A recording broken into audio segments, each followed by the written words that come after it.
Hill behind Nick Fury also nodded with a heavy face. As a 9th level agent Hill who can directly contact his superiors, he naturally knows the Super Soldier Serum. Super Soldier Serum is a chemical solution that can greatly strengthen the body and mind. Because of the mysterious death of Dr. Abraham Erskine, who studied the Super Soldier Serum, the formula of the Super Soldier Serum became a mystery. They have made a lot of efforts, but there has never been a second Captain America in history. The only identifiable substance in the existing Super Soldier Serum is gamma rays. What about Black Widow and Hawkeye? Let them go to Hercynia and bring Bruce Banner back. Nick Fury said excitedly. But Hill shook his head. I'm afraid these two people won't be able to carry out this mission. They are currently investigating a missing researcher case in Nepal. Do you want me to cancel their mission? Nick Fury smiled, but said helplessly, forget it. What about Phil Coulson?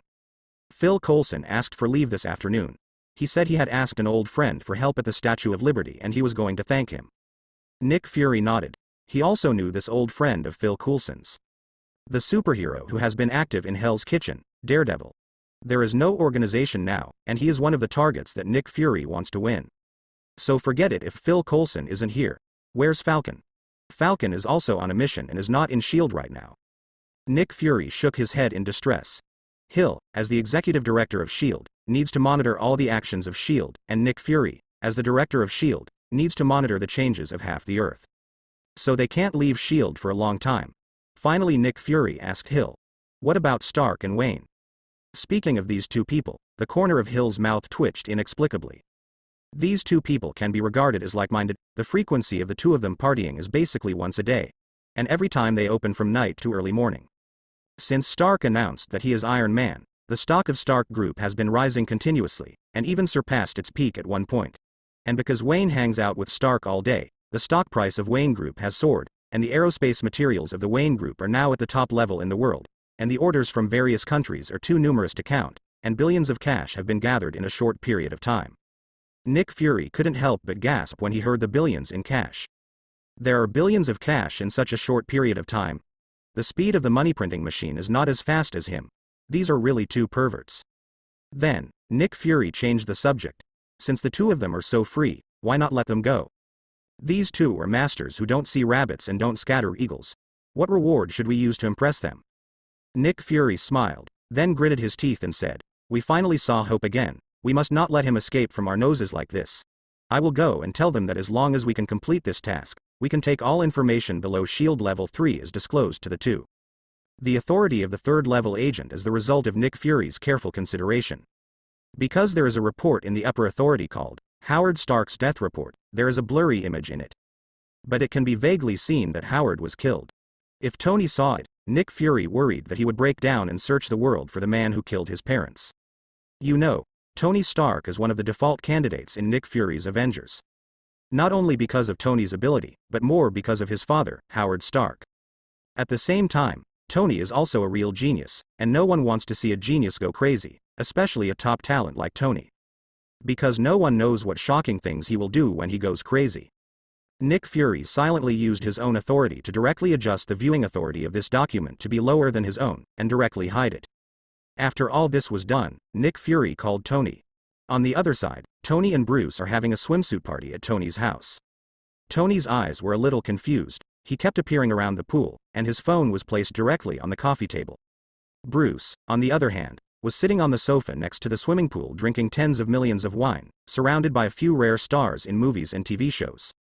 Unlike Tony, his eyes are still clear, and even after drinking so much alcohol, he has no symptoms of drunkenness. Suddenly, Tony's phone rang. Bruce looked at Tony who was in the pool and shouted, Tony, here's your phone.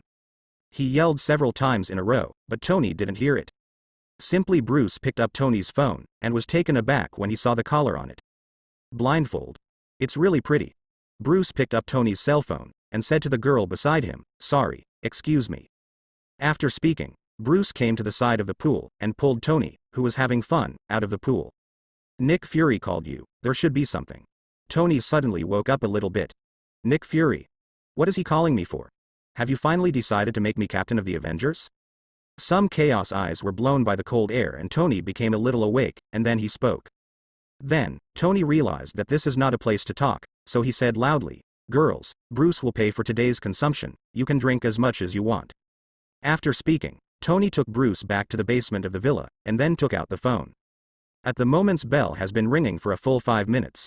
As soon as Tony answered the phone, Nick Fury on the other end of the phone couldn't help but ask, "Can you answer the phone earlier next time?"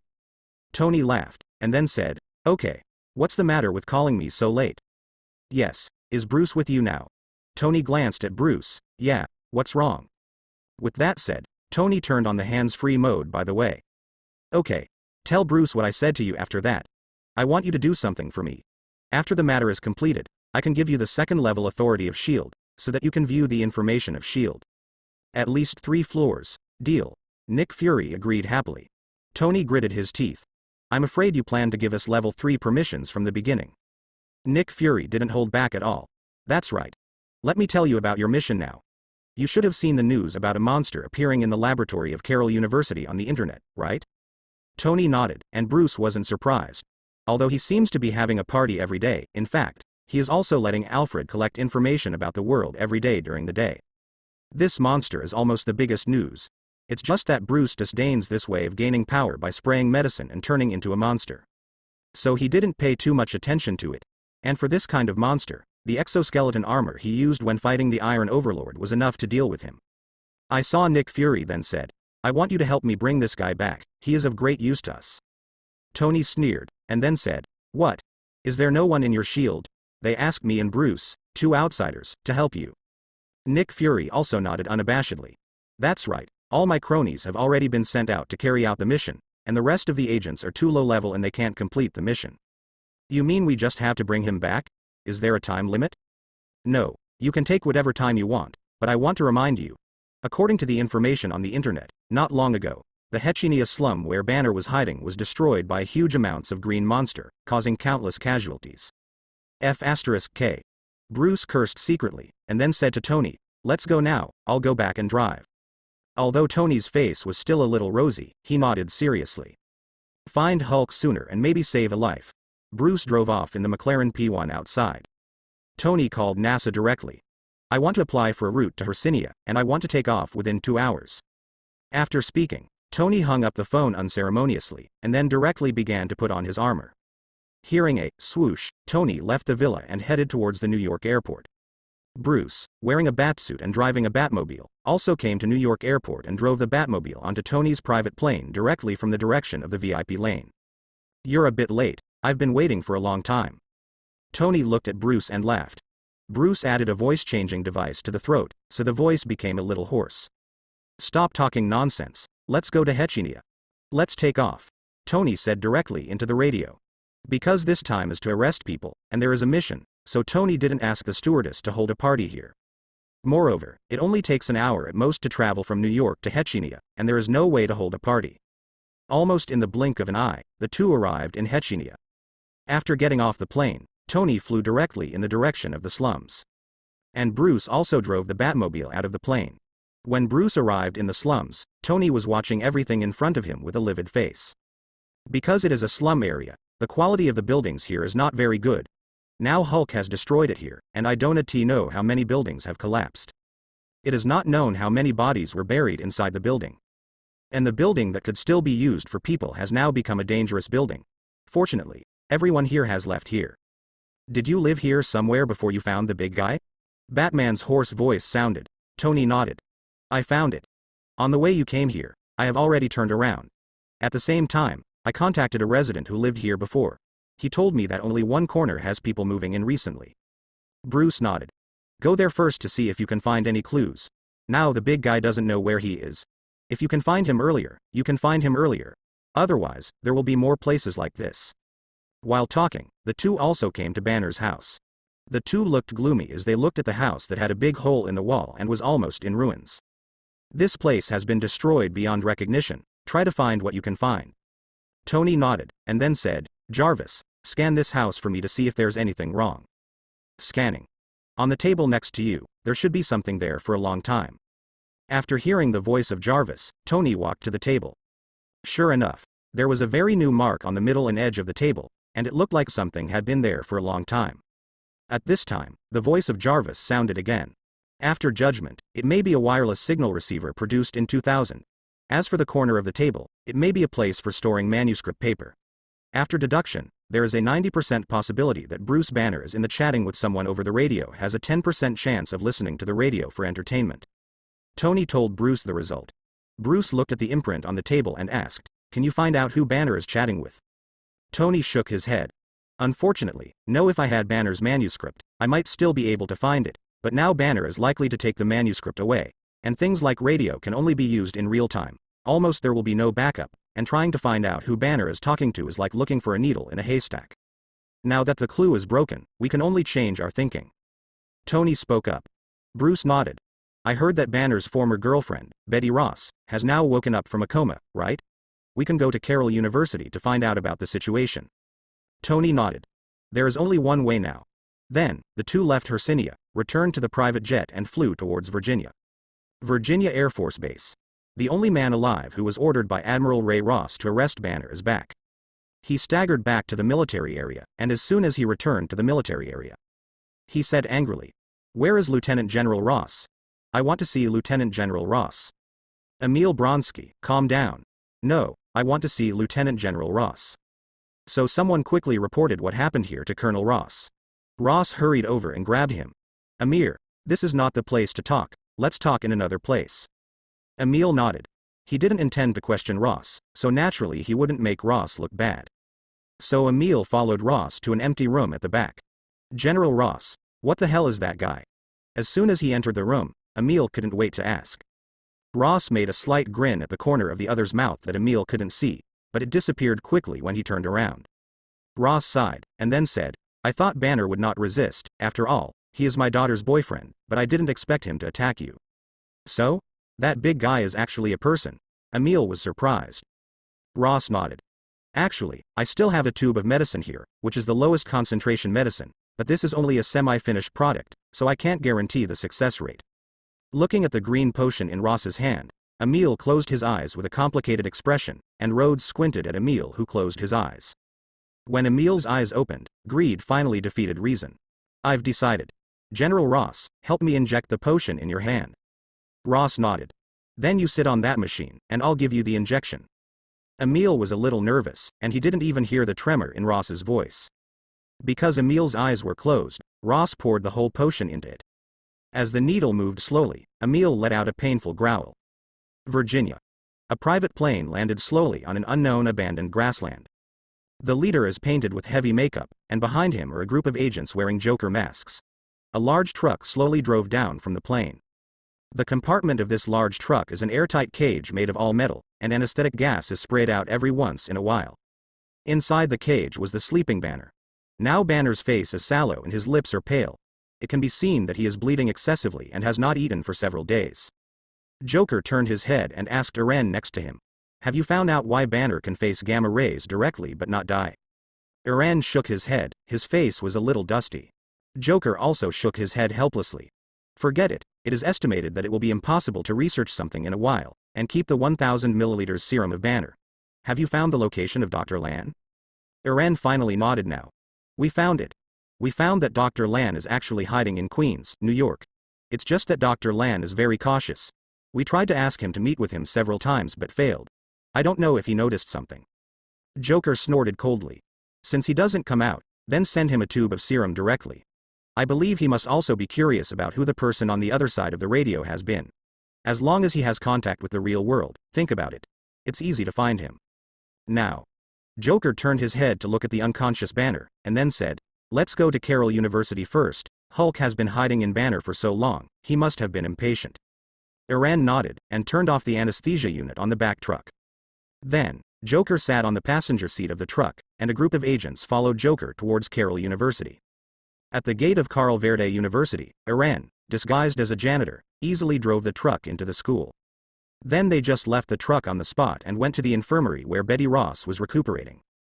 Betty in at the moment has not yet come out of the lovelorn feeling, and there is a psychiatrist beside him who is constantly taking care of her. Joker and others hid outside and watched all this. Suddenly, Joker made a gesture. A group of agents wearing Joker masks rushed in and immediately surrounded the entire room.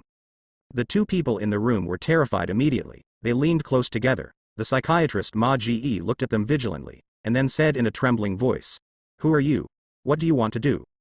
Only then did Joker leisurely walk in from the outside, and the agents on both sides automatically made way for him. Joker walked in and looked down at the two of them. "Are you a Joker?" Betty spoke suddenly. Joker nodded, and then showed a look of surprise. "It seems that I am quite famous now. You heard about me from Bruce Banner, right?" Betty nodded with a complicated expression. The psychiatrist at the moment was dying of piss. He managed to get Betty Ross halfway through, and gradually made Betty forget about Banner. But Joker's reminder directly made his previous efforts all in vain. Although Joker did do a lot of things in New York before, after such a long period of precipitation, people have long forgotten about it. So for a while, the psychiatrist didn't recognize Joker. He rushed in front of Joker, and then grabbed Joker's collar and wanted to lift Joker up. But the psychiatrist's height of 1.7 meters is not enough in front of the 1.85 meters Joker. Joker's eyes turned completely cold. Then he sneered and said, "I have to say, you were really courageous. Originally, you still had some use value, but now I don't want that value." With that said, Joker directly and forcefully stuffed the gun in his hand into the psychiatrist's mouth. Betty wanted to stop her, but Joker gave her a cold look. "If you don't want to die, just stand there obediently and watch. Otherwise, I don't mind a bullet sending you to God." Betty hurriedly covered her mouth with her hands desperately. She was also afraid that she would be the next to die. Joker's piercing laughter echoed throughout the ward. Looking at the courageous psychiatrist just now, he said, "What? Aren't you going to tell me how you are so brave?" The psychiatrist was already so frightened that his legs were weak. If it wasn't for an agent pulling his hair from behind to prevent him from falling down, he would have already knelt on the ground. The psychiatrist shook his head repeatedly. "No, you can't kill me, it's against the law." "Breaking the law? Do you think the so-called law in your mouth can punish me? Do you want to think about who I am?" Joker grabbed the psychiatrist by the hair and forced his eyes to look at him. Messy hair, pale makeup, and the long mark on the corner of the mouth. The integration of these clues reminded the psychiatrist of a piece of news from New York that he saw casually on the news more than a month ago. Then he stumbled and pointed at Joker, and said tremblingly, You are the lunatic who put firework on the Statue of Liberty?" Joker nodded with a smile, and then said with a smile, "Crazy? I like this title. Don't kill me, I'm the lifelong student of Carroll University." Before the psychiatrist could finish his sentence, Joker directly pulled the trigger. A blood hole appeared in his head instantly, and then he fell to the ground. Ah! Seeing this scene, Betty couldn't help screaming. Joker pointed the gun directly at Betty. "Dear Miss Ross, I don't mind killing you if you make that noise again," said. Joker directly stained Betty's face with the blood on the ground, and then handcuffed her. "Take her outside, count the time and Banner will wake up soon. Let the world prepare for the fourth gift I gave him." Joker's piercing laughter filled the hallway. At the moment, a private plane with the Stark Group logo on it finally rushed over from the slums of Hercynia, and Tony and Bruce were rushing towards Carlford University. Inside the campus of Carlford University, a large truck suddenly appeared. Many students were pointing around the truck compartment. Just because there is a sentence on the truck, "Beast inside, please stay away." But the more it is like this, the more people in the eyes of curiosity want to see what is inside, and the crowd gathered here has become more and more. "How about we open it and see what beast is inside?" At this time, a burly young man wearing a baseball cap suddenly proposed to the person next to him. Everyone present showed interest in an instant. "I don't think there's a problem, but it said here, please don't get close. If we open it, the things inside won't come out right away?" "It's definitely not a problem. I'm really curious about the things inside. Otherwise, let's just pick the lock on the top together. Even if the school blames it, there's nothing we can do. After all, the law does not blame the public." A gentleman-looking boy wearing glasses spoke. Definitely, there are also some opposing voices. But among the voices of many booing people, those voices of opposition were directly drowned out, without arousing any splash. The anesthetic time expired, and Banner awoke from his coma. What came into view was darkness. "Damn, where is this place?" Banner shook his drowsy head, and then said with some doubts. But soon, he remembered what happened before he fell into a coma. Joker deliberately irritated himself, and then he was replaced by Hulk, and he was already here when he woke up again. Banner also heard the discussion outside at this time, and his heart skipped a beat. Wouldn't Joker just throw him on the side of the road after seeing that he is useless? But soon, he dismissed this idea, because there was already the sound of picking the lock on the door of the carriage. Banner looked at his ragged clothes, then hurried to the door of the carriage and shouted loudly, "Don't open the door." However, the inside of the car was soundproofed, and Banner could only hear the sound from the outside, but his voice could not be heard at all. Damn it. The sound of picking the lock outside the door is getting louder, which means that the lock is about to be picked. In desperation, Banner hastily pulled on the door of the carriage. Huh. Does it mean? The students outside saw that they had already broken the lock, but the door seemed to be pulled from the inside. Get out of the way, let me do it. A burly student came out, and kicked hard on the door of the carriage. Because Banner hadn't had a drop of water for several days and was almost drawn out of 1/5 of his blood, he was kicked to the ground and turned several somersaults. Haha, open the door and let me see what beast is inside. The burly boy climbed into the carriage first, then looked inside, and then froze. The second person, the third person. Almost all the people who came up looked at the ragged man in front of them with disbelief. Dr. Banner? Why are you here? One of the girls covered her eyes, then asked in a low voice. You know, it is already a very powerful existence for a person to have a doctorate. But Bruce Banner has 3 degrees, one of which is the most difficult physics major. It can be said that the name of Bruce Banner also enjoys a high reputation in universities across the United States. But now, he was lying in the corner of the carriage like a dead dog, so hungry that he didn't even have the strength to open his mouth, so he could only be watched by others.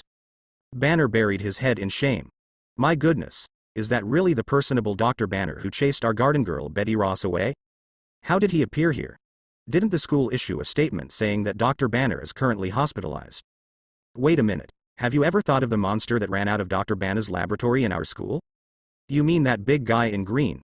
Isn't that the product of a failed experiment? Etka AAAA. The words have already been guided here, and most of the people here are not fools. Coupled with the slogan in the previous carriage, they naturally quickly understood what was going on. Damn, Carroll University lied to us. Bruce Banner is actually the monster that is rampaging in our school. All of a sudden, the voice became louder and louder. Bruce could only bow his head and curl up on the ground in shame. Now only the cold wall behind him could give him a sense of security. Just as the discussion became more and more intense, a gunshot suddenly woke everyone up. Ha ha ha, everyone be quiet, I have something to say. All the people present moved out of the way, and Joker walked in with a smile and grabbed Betty's hair from the outside. Joker walked up to the carriage and squatted down. After throwing Betty in front of Banner, he half squatted down in front of Banner and said, How is it, Dr. Banner? Is this fun? Banner raised his head resentfully, and then said hoarsely, You're a lunatic. The sound is a bit small. It's not that Banner doesn't want to be loud, since he hasn't had a drop of water for such a long time. Being able to speak is Banner's limit. Joker narrowed his eyes and nodded. I know, if I didn't already have the name Joker, I would still like the title of lunatic. By the way, I also arrested your girlfriend. Aren't you two going to tell each other? For example, Banner, how many people have you killed in Heria during the time you disappeared? How many houses have you destroyed? Joker glanced at Betty next to Banner, and asked. Banner? Betty looked at Banner beside her in disbelief. Did her boyfriend kill someone? And judging from Yokera's tone, didn't he just kill one person? He killed many people? Banner didn't know where the strength came from and stood up directly from the ground, and then blocked Betty behind him. What do you want to do? Come at me. I don't want to do anything. Joker looked very relaxed. I just want you to summon the Hulk in your body. Banner shook his head. Impossible, it is absolutely impossible for me to summon Hulk here, you should die. Hulk was originally a gamma-ray monster product. Although he can indeed communicate, his sanity is only at the level of a few years old. Under such circumstances, Hulk will definitely listen to Joker first when he comes out, and let him do whatever he is asked to do. According to Joker's personality, think of the Statue of Liberty. How dare he put firework in front of all New Yorkers?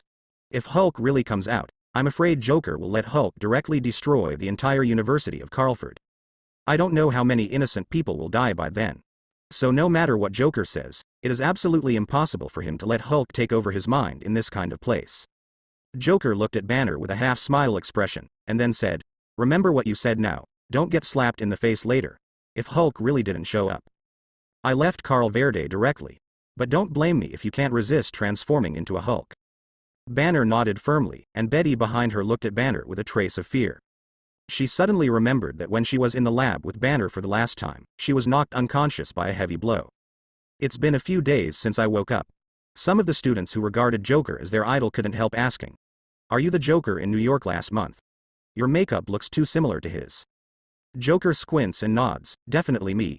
Joker opened his arms, enjoying the gaze of the audience. Definitely, there must be some other voices in the audience.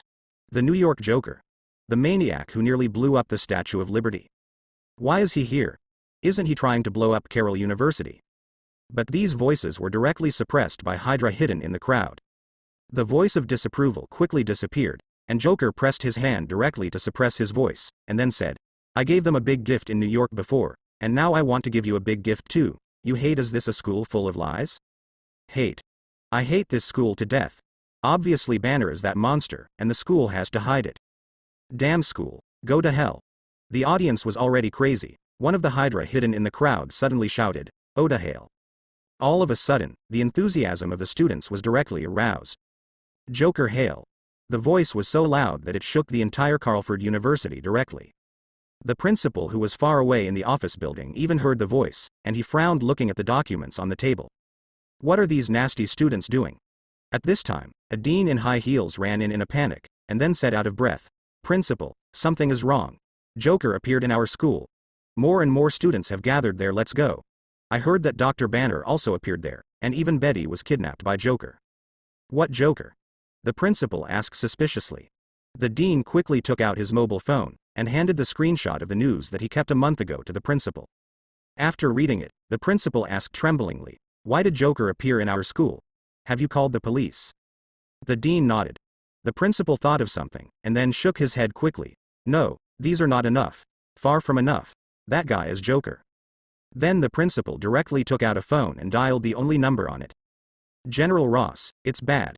The Joker has come to our school, and he brought Dr. Banner with him. Not only that, but your daughter was also held hostage by the Joker. You mean Joker showed up with Hulk?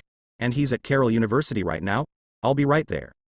After finishing speaking, General Ross said belatedly, You just said that my daughter was also held hostage by Oda? Yes, not only that. Joker also killed A. Okay, I get it. Now you just need to make sure that Joker is still there when I arrive. You don't need to pay attention to other things. The principal wanted to say something, but he could only sigh helplessly looking at the phone that had been hung up on the screen. The other side. Ross excitedly said, Emil, Hulk has appeared. Emil was much stronger than before, at least about 30 centimeters taller, and his body was full of hideous muscle lines. More importantly, the current Emil still retains his sanity. Emil stood up and moved his wrist, which immediately made a crackling sound. He said in a dull voice, It's just right, I want to avenge that guy too. Ross nodded in satisfaction, and then said, Let's go, we're leaving right now, otherwise he might run away. Joker looked at the crowd below who kept shouting, Joker hail, then turned his head and said to Banner, How? They are all my people, what does it matter if you transform here? Banner gritted his teeth, tightly grasped Betty's hand beside him with both hands, and lowered his head without opening his mouth. Joker sneered. Are you trying to be a hero? Saying that, Joker pointed the gun in his hand directly at Banner. Don't you want to be a Hulk, even in the face of death? Banner looks down. Joker laughed suddenly, his shoulders on both sides were trembling. He suddenly aimed his gun at Betty. I'm curious, what choice would you make in front of your girlfriend Betty Ross and these students shouting, Joker hail? Joker's tone paused for a moment, and then continued, By the way, a warm reminder. The gun in my hand is a Desert Eagle with a caliber of 44 millimeters. If you hit your girlfriend's head with this power, if so, do you think she will have a whole body? Joker's words directly brought Betty to the verge of collapse. She had seen the pistol go through the psychiatrist's head before, but now she thought that she would become like that in the near future, and she couldn't even sew up the corpse, so she couldn't help but fell limply on the ground and began to cry. Joker lowered the muzzle slightly. How? Have you made a decision? 3, 2, 1. Just when Joker counted down to 1, Banner raised his head abruptly, and then shouted angrily at Joker, Let Betty go. Don't you just want to see me become a Hulk in public? I'm satisfied. Then Banner gave Betty a direct shove, pushing her off the stage, and then looked at Joker coldly, no longer hiding his inner anger. A titan with a height of 2.5 meters appeared in everyone's field of vision. The students who were yelling, Joker hail, just now woke up suddenly, and then fled in all directions. Oops, that monster is back. Bruce Banner is that monster. Joker spread his shoulders, then smiled at Hulk and said, Hulk, welcome back. You can smash this up as much as you want. The corners of Hulk's mouth curled up slightly, and then he jumped up from the ground and onto a teaching building. Joker sat directly on a chair that he moved from nowhere and watched Hulk's performance quietly. I saw Hulk constantly smashing the facilities in the school everywhere, and everywhere he went was a mess. Many people who were still shouting, Joker hail, before now lying on the ground with their limbs covered in wailing. Betty quietly took advantage of Joker's distraction and got up to run away. Joker suddenly turned his face away. Hey, I'm very sensitive to things like moving. Betty's heart skipped a beat, and then hurriedly ran in the opposite direction from Hulk. Hulk, catch up with that woman. After Betty ran a certain distance, Joker suddenly pointed at Hulk and said, Hulk. Hulk roared, then put down the things in his hand, jumped and rushed towards Betty. Almost in just a few steps, he ran directly in front of Betty. Betty was so frightened by the huge monster in front of her that she fell to her knees on the ground. Hulk, kill her. Joker got excited, and gave Hulk an order. Hulk was about to make a move, but suddenly he knelt down on the ground with his head in his arms, howling uncontrollably. What a waste. Joker couldn't help yelling, then directly raised the gun and pointed it at Betty's head, and pulled the trigger without hesitation. Boom. Joker's smile became more and more insane, as if he could see Betty's head bursting and blood splattering in the next moment. At the critical moment, a bat flying darts suddenly appeared in front of the bullet in a way that violated the laws of physics, and then changed the trajectory of the bullet. Joker. I didn't expect to meet you here. Batman and Iron Man fell from the sky and appeared in front of Joker in an instant. Bruce, long time no see. This seems to be the first time we have officially met since we came to this world. Although Joker was a little surprised why Bruce came here, he still stretched out his hand with a smile. Bruce snorted coldly, but didn't answer Joker's words. Instead, he looked at Betty. Common people stay away from here, go hide in the building. Betty nodded quickly, then ran towards the teaching building in a panic. Hulk. Hulk wanted to continue chasing Betty, but Bruce grabbed Hulk's shoulders tightly with both hands, and then kicked Hulk to the ground. Tony, can you handle him? Bruce looked at Tony, who was wearing Mark II, and asked. Tony showed a surprised expression, then pointed his finger at himself in disbelief and asked with a puzzled face, Me? Bruce nodded. Tony laughed, looked at Hulk, who was kicked to the ground by Bruce, and then looked at Bruce with a serious face. Tony fell silent directly, and then pointed at Joker with some doubts. Is he really that dangerous? Bruce shook his head. He's far more dangerous than you think. Hearing this, Tony could only nod his head. I'll try my best. Good. While the two were talking, Banner had already got up from the ground, and then continued to chase in Betty's direction. Tony quickly flew into the sky, then aimed the energy cannon in his palm at Hulk and fired it. Hulk was kicked out by Tony without paying attention. Looking up, Hulk saw the little red in the sky and rushed towards Tony with his feet glaring. Jarvis, fire the shells. Tony watched the Green Titan rushing towards him, and said hastily. All of a sudden, all the shells on the Mark II were fired towards Hulk. But it's useless, these high-tech weapons of the Stark group can only scratch Hulk's itch when they hit Hulk. Tony, who watched this scene, felt a bit of a toothache. This also made him want to research a set of anti-Hulk armor in the future. Bruce, I'm no match for this guy. Hulk suddenly ran out of the smoke, and then punched Tony directly. Tony was talking to Bruce, and was hit by Hulk directly when he couldn't dodge. Boom. Tony's Mark II was directly smashed to the ground by Hulk. Seeing Hulk jumping over again, Tony quickly activated the thrusters to escape. F*K. What kind of monster is this? Tony cursed secretly. But Bruce from at the moment didn't answer Tony's words, but said to Joker, Joker, what do you want to do? Joker laughed twice, then fixed his eyes on Bruce and said, Bruce, we are old friends, how can you be so unfeeling? And you know me, I just like playing games, that's all. Human life is not an item you use to play games. Bruce snarls at Joker. Joker shook his head. No, everything in this world has a price.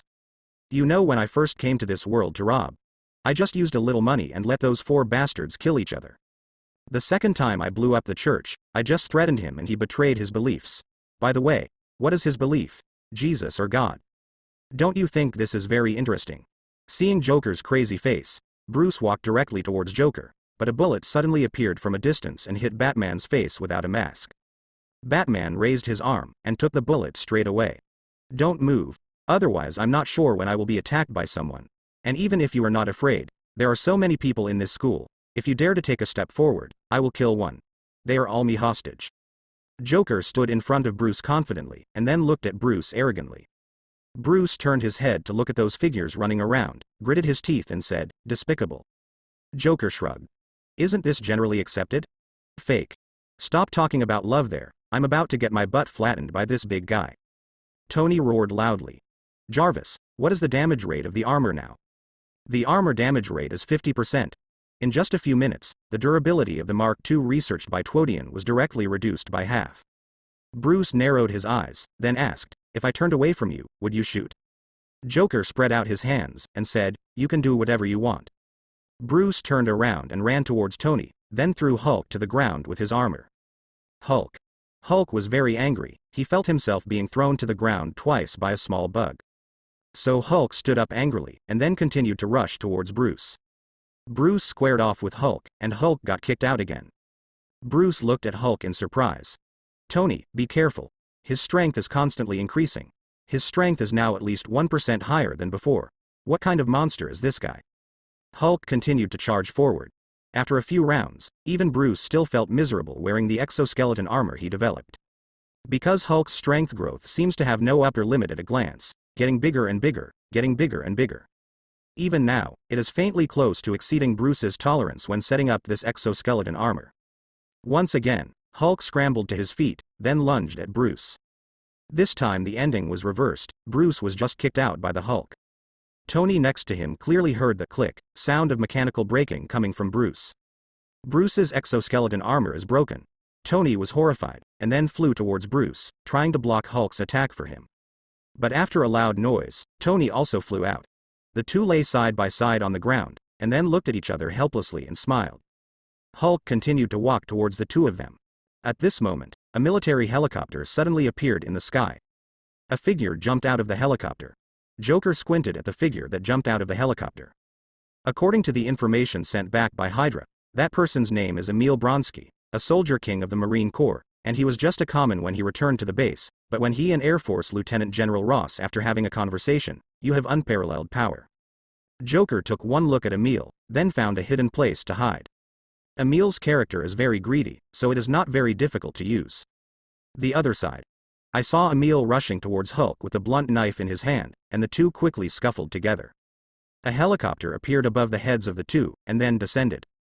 Tony and Bruce looked at each other, then climbed up the ladder.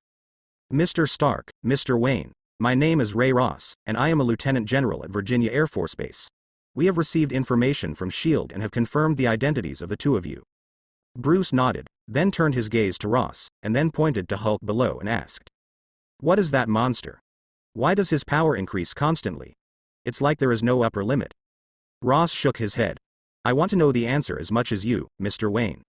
As he said that, Ross changed the subject. "Why don't we cooperate?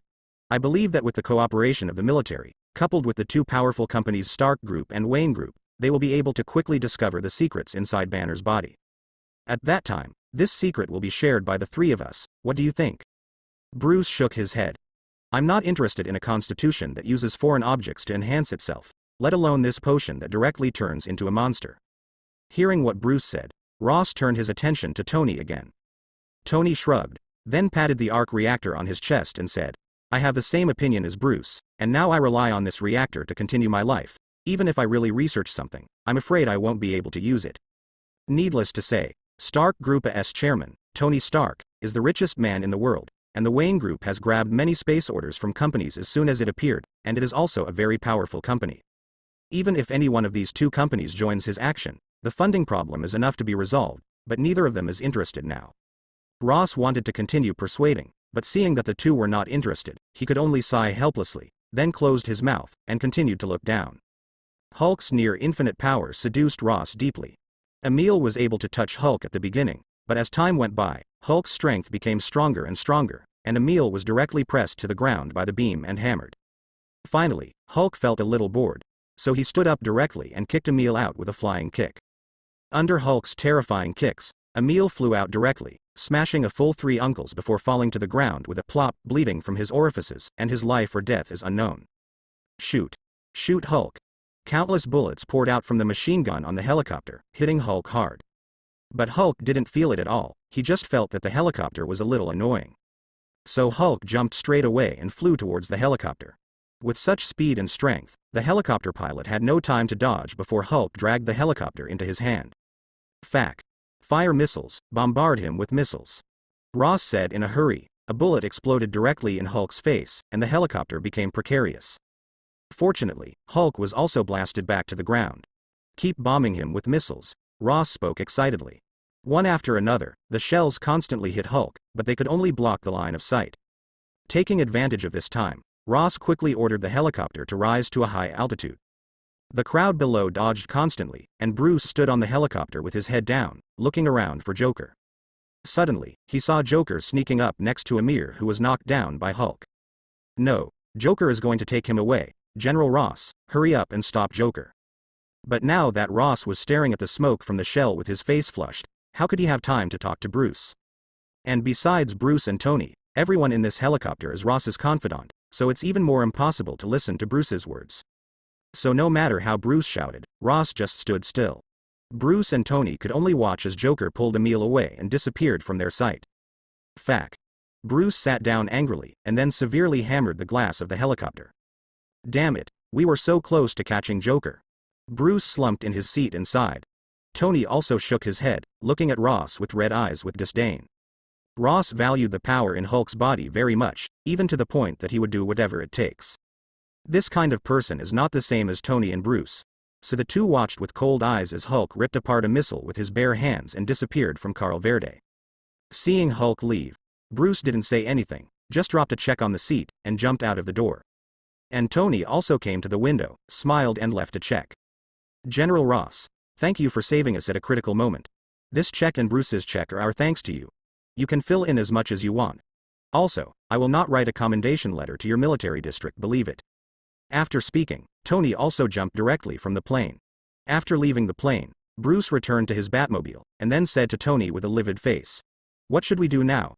If Joker mass produces that kind of monster through the blood of that soldier, it can only weapons of mass destruction were used." Tony also shook his head with a heavy face.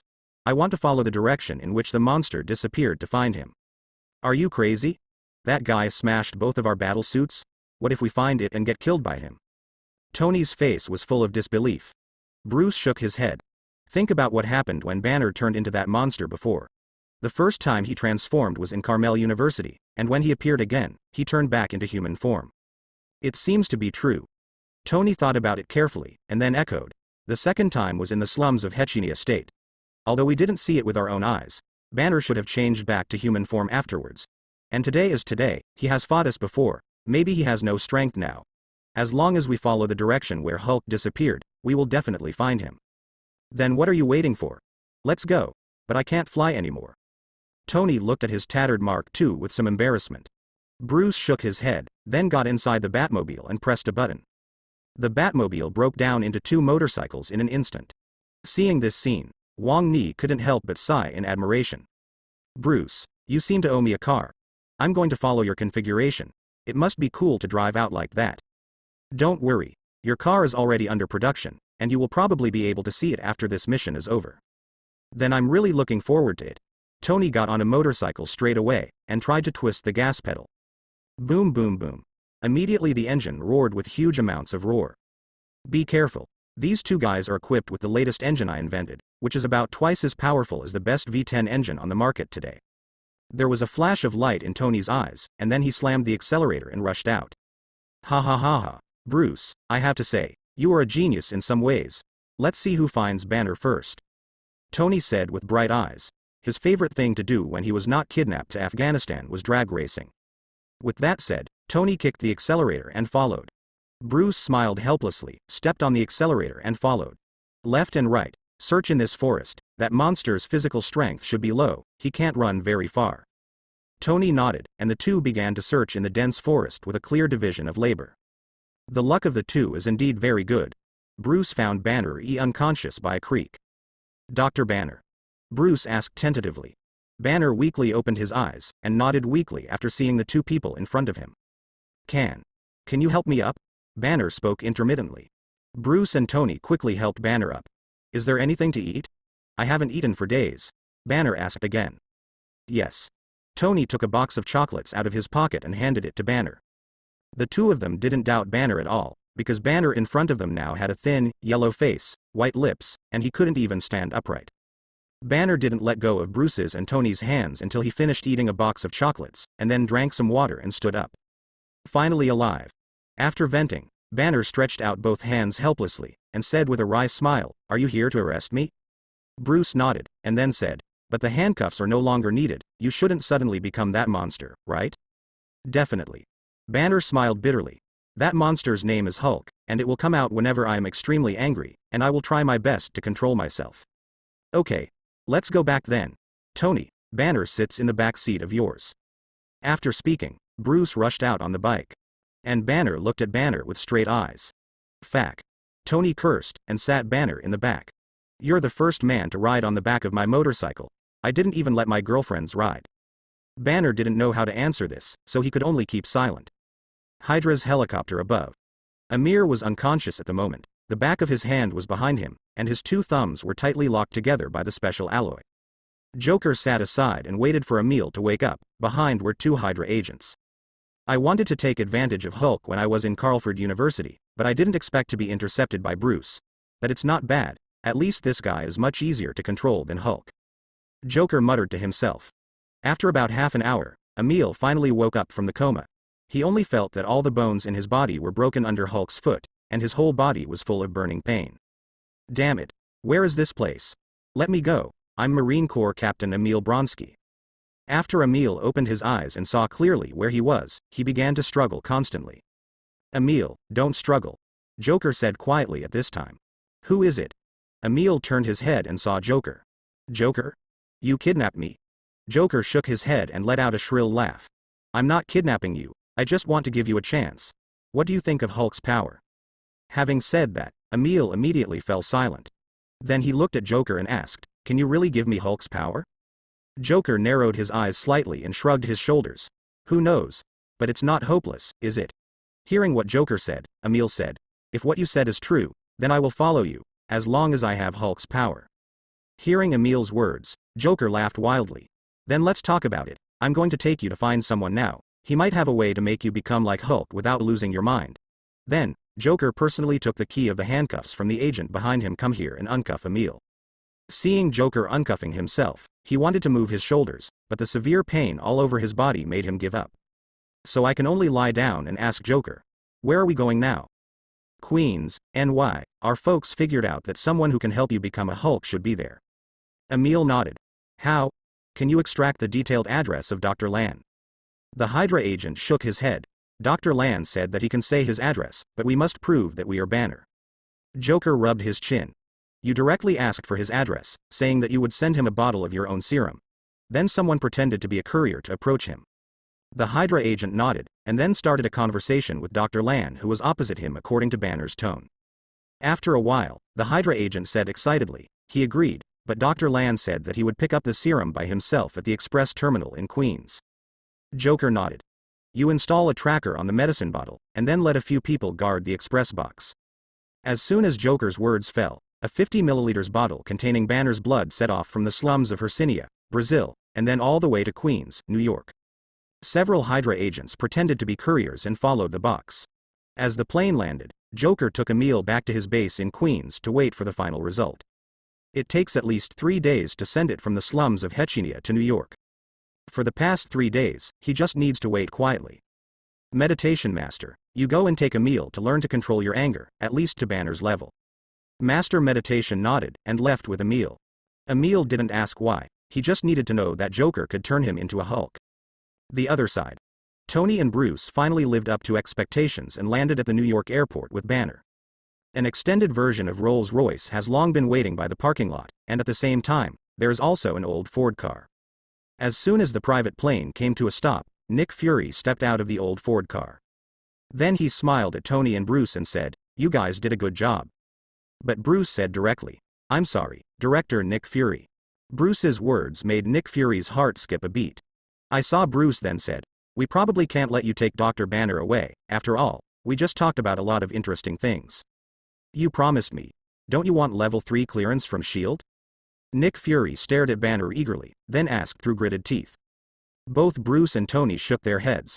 I only heard Tony say, S.H.I.E.L.D.'s 3rd level permission is really tempting. I also believe that if we can get it, we can know more things, but I'm sorry, Banner really can't give it to you.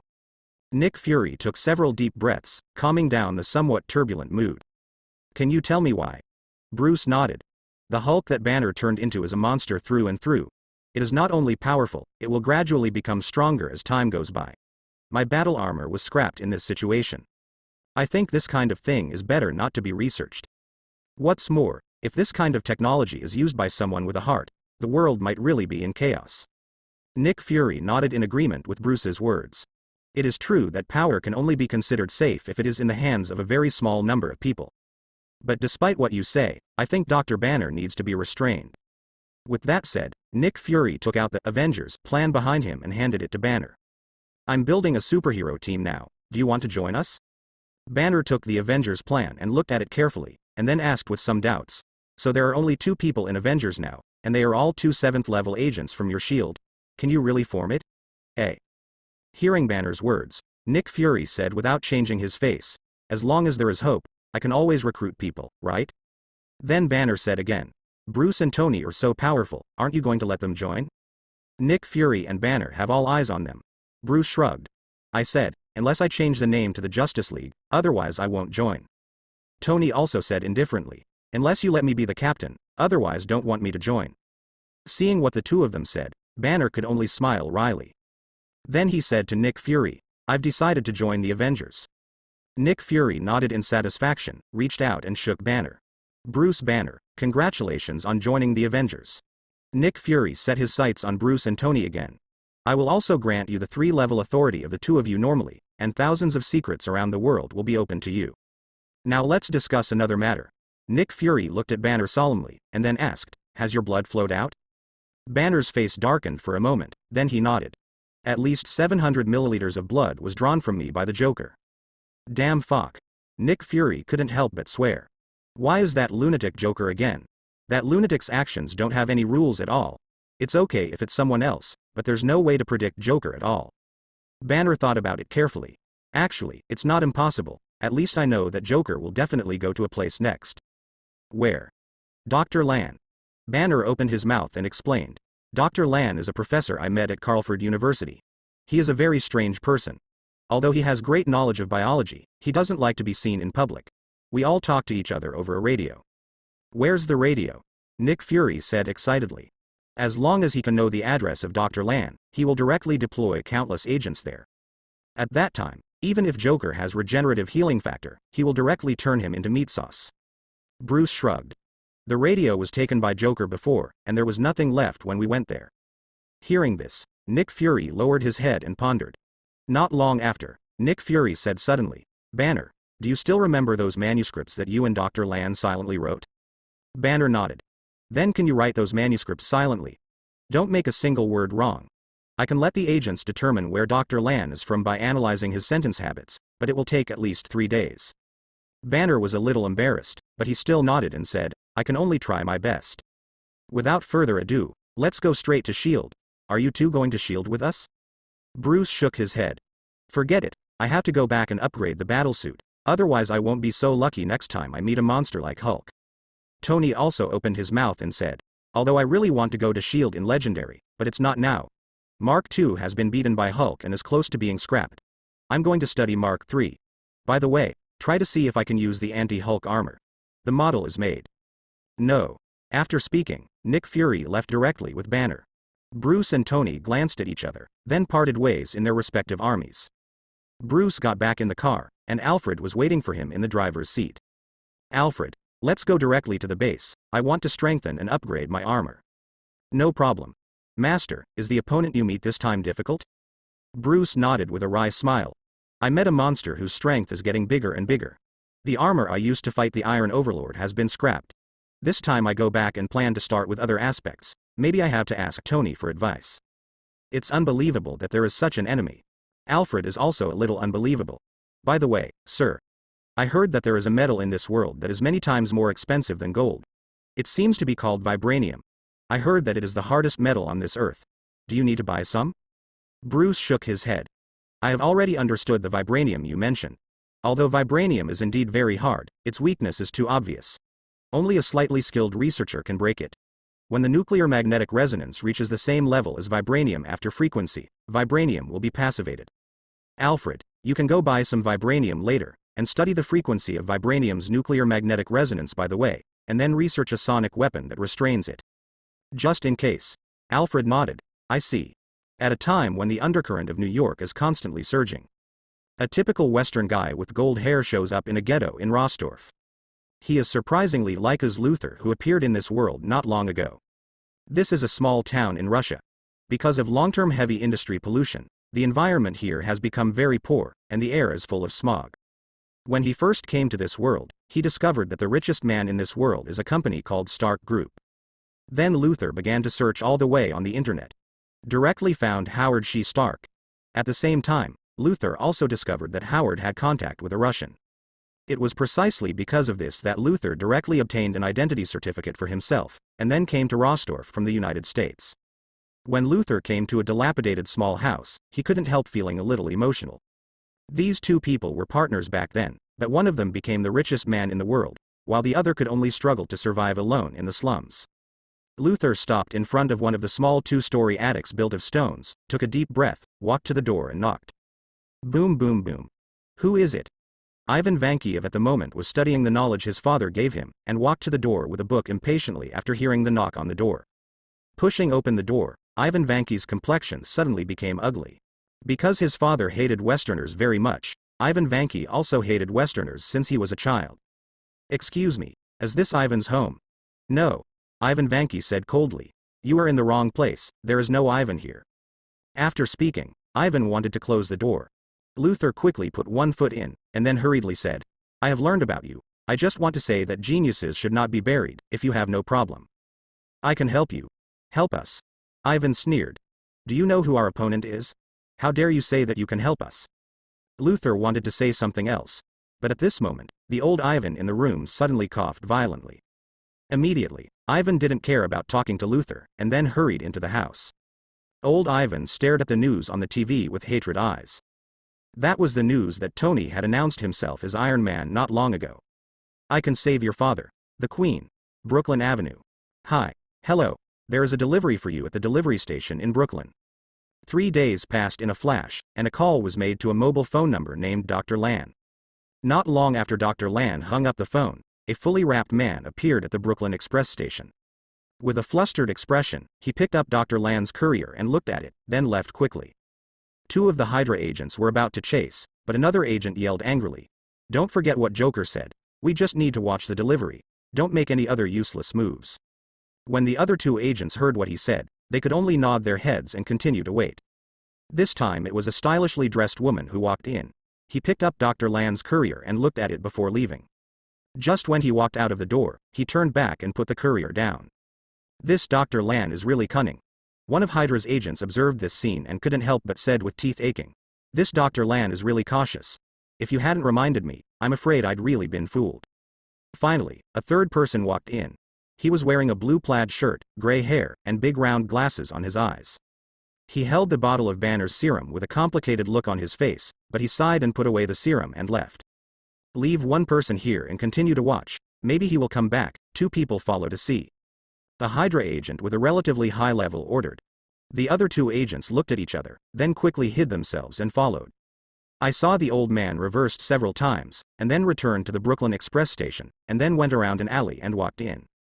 Inside is a middle-aged man who also wears blue eyes and a blue suit. This man is the real Dr. Lan. How? Have you got it? The old man nodded, then handed the courier in his hand to Dr. Lan, then stretched out his hand tremblingly. Where's the money you promised to give me? Dr. Lan smiled, and the corner of his mouth curved slightly. Money? Then, Dr. Lan took out a pistol with a silencer from behind, and shot directly in the head of the old man. When the old man was dying, he also looked in disbelief. There should be no one following me. It's still not safe here. I'd better go back quickly. Dr. Lan looked around, then went back to a 2-story villa with the courier in his hand. Okay, you can call Joker. We have found Dr. Lan's home. Then Hydra's agent dialed the phone directly. An hour later, Joker brought people to Dr. Lan's door. Boom boom boom. Joker adjusted Purple's suit, then stood at the door and knocked. It came out from inside. Huh. Joker didn't answer, but continued to knock on the door. Dr. Lan opened the door impatiently, and when he was about to yell, he saw the Joker outside the door and the man who looked like a small tower stunned. But Dr. Lan quickly reacted. Joker. If I'm not mistaken, the person pretending to be Bruce Banner and talking to me on the radio these days should be you. Joker nodded. would you like us to come in and sit down? Dr. Lan chuckled. It's okay if it's really a guest, but if it's not a guest, I don't think there's any need to come in and sit. Don't worry. I am the most accurate person. Joker grinned. From the first moment I saw you, I knew you were on my team. Joker turned around and looked at the many Hydra agents behind him, and then said, ambush all around. If anyone intends to break in here, you can shoot directly. Emil, come with me. Yes. Many Hydra agents behind him disappeared quickly, leaving only Amir. Joker and Emil followed Dr. Lan to Dr. Lan's house, and then took out the courier inside. Is that Banner's serum in here? How much do you have? Don't worry, it's definitely enough. Emil also wants to become a monster like Hulk, do you have a way? Joker pointed to Emil behind him, and asked. Dr. Lan touched his chin and leaned on the sofa, looked at Emil covered in veins and asked, did you inject anything else? Emil nodded. I injected a vial of light green reagent that General Ross gave me, which he said was the lowest concentration of super soldier reagent ever diluted. However, Dr. Lan looked at Emil's blue veins, and then said, if it is really the lowest concentration of super soldier serum after dilution, it is not like this, that General Ross is just lying to you. The bottle of medicine you injected it has been diluted 3 times at most. An immature product, Ross is trying to kill you. Ross that guy. How dare he lie to me? Emil gritted his teeth and clenched his hands tightly into a fist. Joker looked at Emil and laughed twice, and then said, don't take this kind of thing to heart, you're just a lieutenant general, you have plenty of opportunities to take revenge, the most important thing now is whether Dr. Lan can get you become a monster like Hulk. Dr. Lan put Banner's serum under the microscope and observed it, then replaced it with Emil's serum and observed it under the microscope. Finally, Dr. Lan put the 2 bloods together and continued to observe, and then lifted the head. After thinking for a while, Dr. Lan said, actually, it's very simple for Emil to become a monster like Hulk. You just need to inject Banner's serum directly into Emil's blood. I saw a piece of blood in Banner's serum. A substance that has never been seen before, that should be the key to Banner's ability to become Hulk. Then what are you waiting for? Just inject. Emil couldn't wait any longer. But Dr. Lan shook his head. After the injection, there is a high possibility that you will lose your mind and become a monster who only knows how to kill. I'll think about a better alternative. Emil calmed down when he heard Dr. Lan say this, but his eyes were still a little greedy for Banner's serum.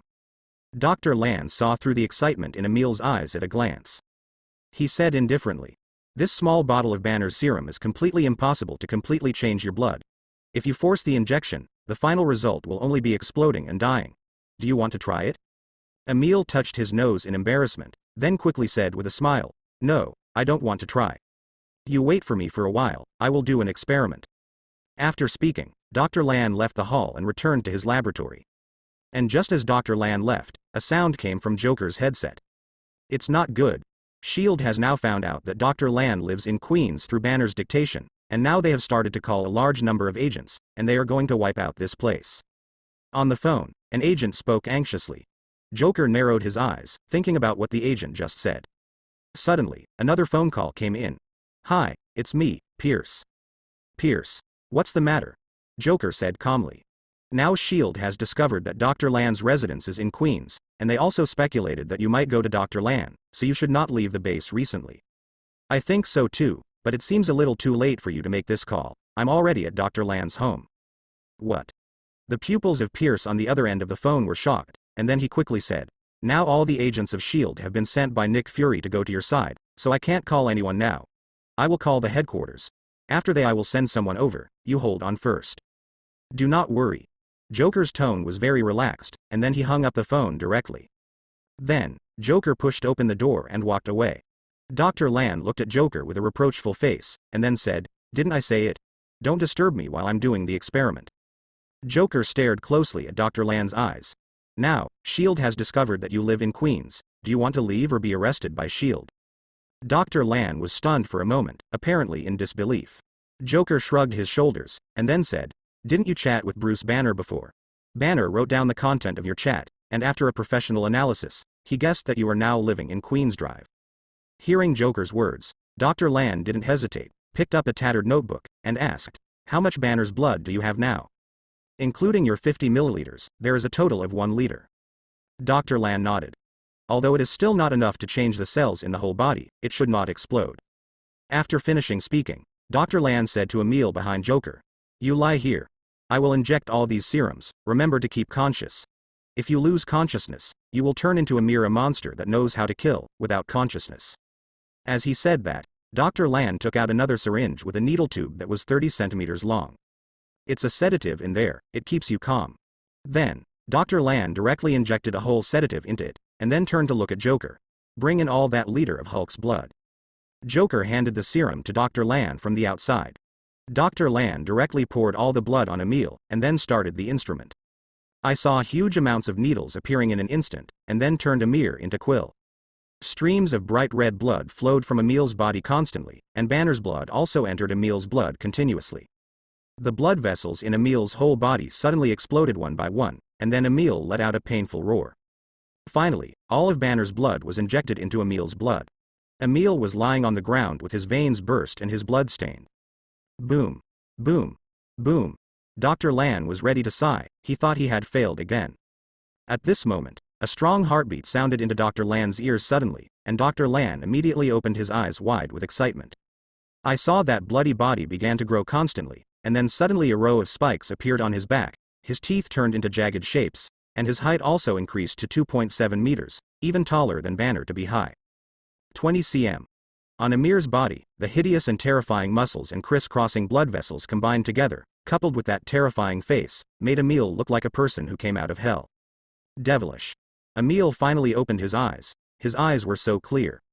This feeling is really good. He just stood up and moved his body gently, and the needles on his body were directly torn off. He clenched his fist lightly, and there was a crackling sound on his body. Ha ha ha, Emil. How do you feel?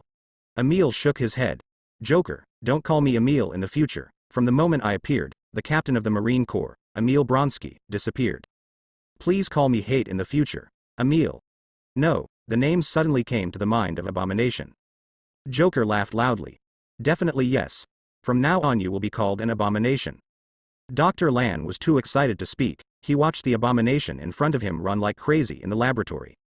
Father, I just said that I will surpass you one day. Look at this masterpiece I made, it is definitely the most perfect work in the world. Dr. Lan knelt on the ground and tore the old diary into pieces with all his might. Seemingly still a little puzzled, Dr. Lan stepped forward and kicked him twice. Dr. Lan, have you decided whether to join us? I told a long time ago, from the moment I saw you, I can tell that we are the same way. Dr. Lan nodded heavily. I join, whatever you want to do. Since you let me accomplish my goal of surpassing my father, I will be in the same boat as you from now on. And I make. Created an Abomination, and S.H.I.E.L.D. will never let me go. Just when Dr. Lan agreed to come down, there was a sudden sound of gunfire outside. A round of bullets shot into the house like lifeless.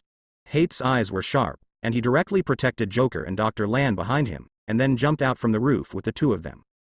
After placing the two in a relatively safe place, Abomination jumped directly from the roof, and then jumped out of a big hole in the cemented ground. Mommy fuck. What a monster that is, inside the S.H.I.E.L.D. command room. Seeing the huge amounts of spiked monster that suddenly appeared, Nick Fury couldn't help but swear. After finishing speaking, Nick Fury quickly opened his mouth and said into the headset, use heavy firepower to suppress him first, see if the bullet can have an effect on him, if not, use the rocket launcher. On Nick Fury's orders, all S.H.I.E.L.D. men shoot directly at the Abomination. Countless bullets hit the Abomination, but there was a sneer on the corner of the mouth full of fangs. Glancing around, he directly picked up a roadside car and threw it at the people of S.H.I.E.L.D. Under the effect of huge amounts of pressure and rapidity, the car slammed into the bodies of the first few S.H.I.E.L.D.s, and then directly smashed them into meat sauce. Then the gasoline in the car leaked out. Not good, get out of there. Nick Fury spoke hastily. Nick Fury's orders came too late, and the car exploded under the influence of gasoline and sparks. Several S.H.I.E.L.D. agents were directly trapped in the flames. Damn fuck. What kind of monster did that Joker guy make? Watching this chilling scene, Nick Fury directly transformed into Mayor Farkman. Where's Stark and Wayne? These two bastards are still throwing parties, right? Nick Fury asked over his shoulder. One of the agents glanced at the screen, and then said hastily, they rushed here as soon as they heard that Joker might appear in Queens, and they should have already. Nick Fury nodded, and then saw a scene on the screen that shocked Nick Fury. I saw Bruce riding a bat motorcycle straight towards the Abomination. Even the Hatred didn't have time to react, and was hit to the ground by the huge impact of the Batbike. The Batbike quickly opened the distance, and more than a dozen small missiles were fired directly at the Abomination. Boom boom boom. A series of explosions sounded, and the hatred was beaten to pieces by more than a dozen bombs with steel balls. It couldn't figure it out. How could it possibly get hurt? Just as he hated the days, a figure wearing Mark III also flew over from a distance. The small missiles flew towards the Abomination as if they were desperate. The hatred was blown up and flew out, but Abomination staggered, then stood up again. Fact. These monsters are really rough-skinned and thick-skinned.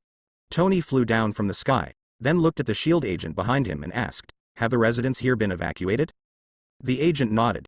"The evacuation has been completed, and the evacuation started as soon as we got the specific location." Tony smiled contentedly. "It seems that you SHIELD are not just robbers."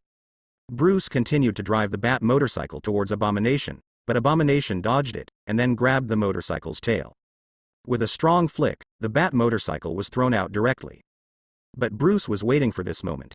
He jumped off the motorcycle directly by using his inertia, and then landed firmly on the top of Abomination's head, and then punched down fiercely by virtue of the advantage of the exoskeleton armor. "This head is really hard." Bruce gritted his teeth, then shook his sour fist and said. Hate only felt that his head was a little dizzy, and he was completely irritated by Bruce's move.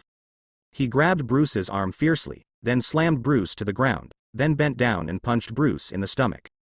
Tony quickly blasted the Abomination with a missile, and Bruce was able to escape. At this level, firearms are useless, so all the people in SHIELD temporarily put down their guns and began to watch the battle.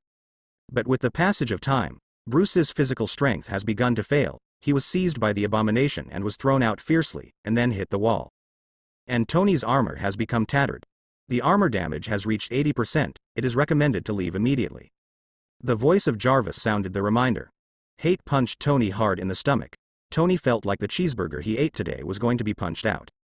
But the Abomination didn't let him go. A pair of hands as big as iron pots grabbed Tony's head fiercely, and then prepared to crush him directly. At the very moment, a green figure flew over from the fighter jet in the sky.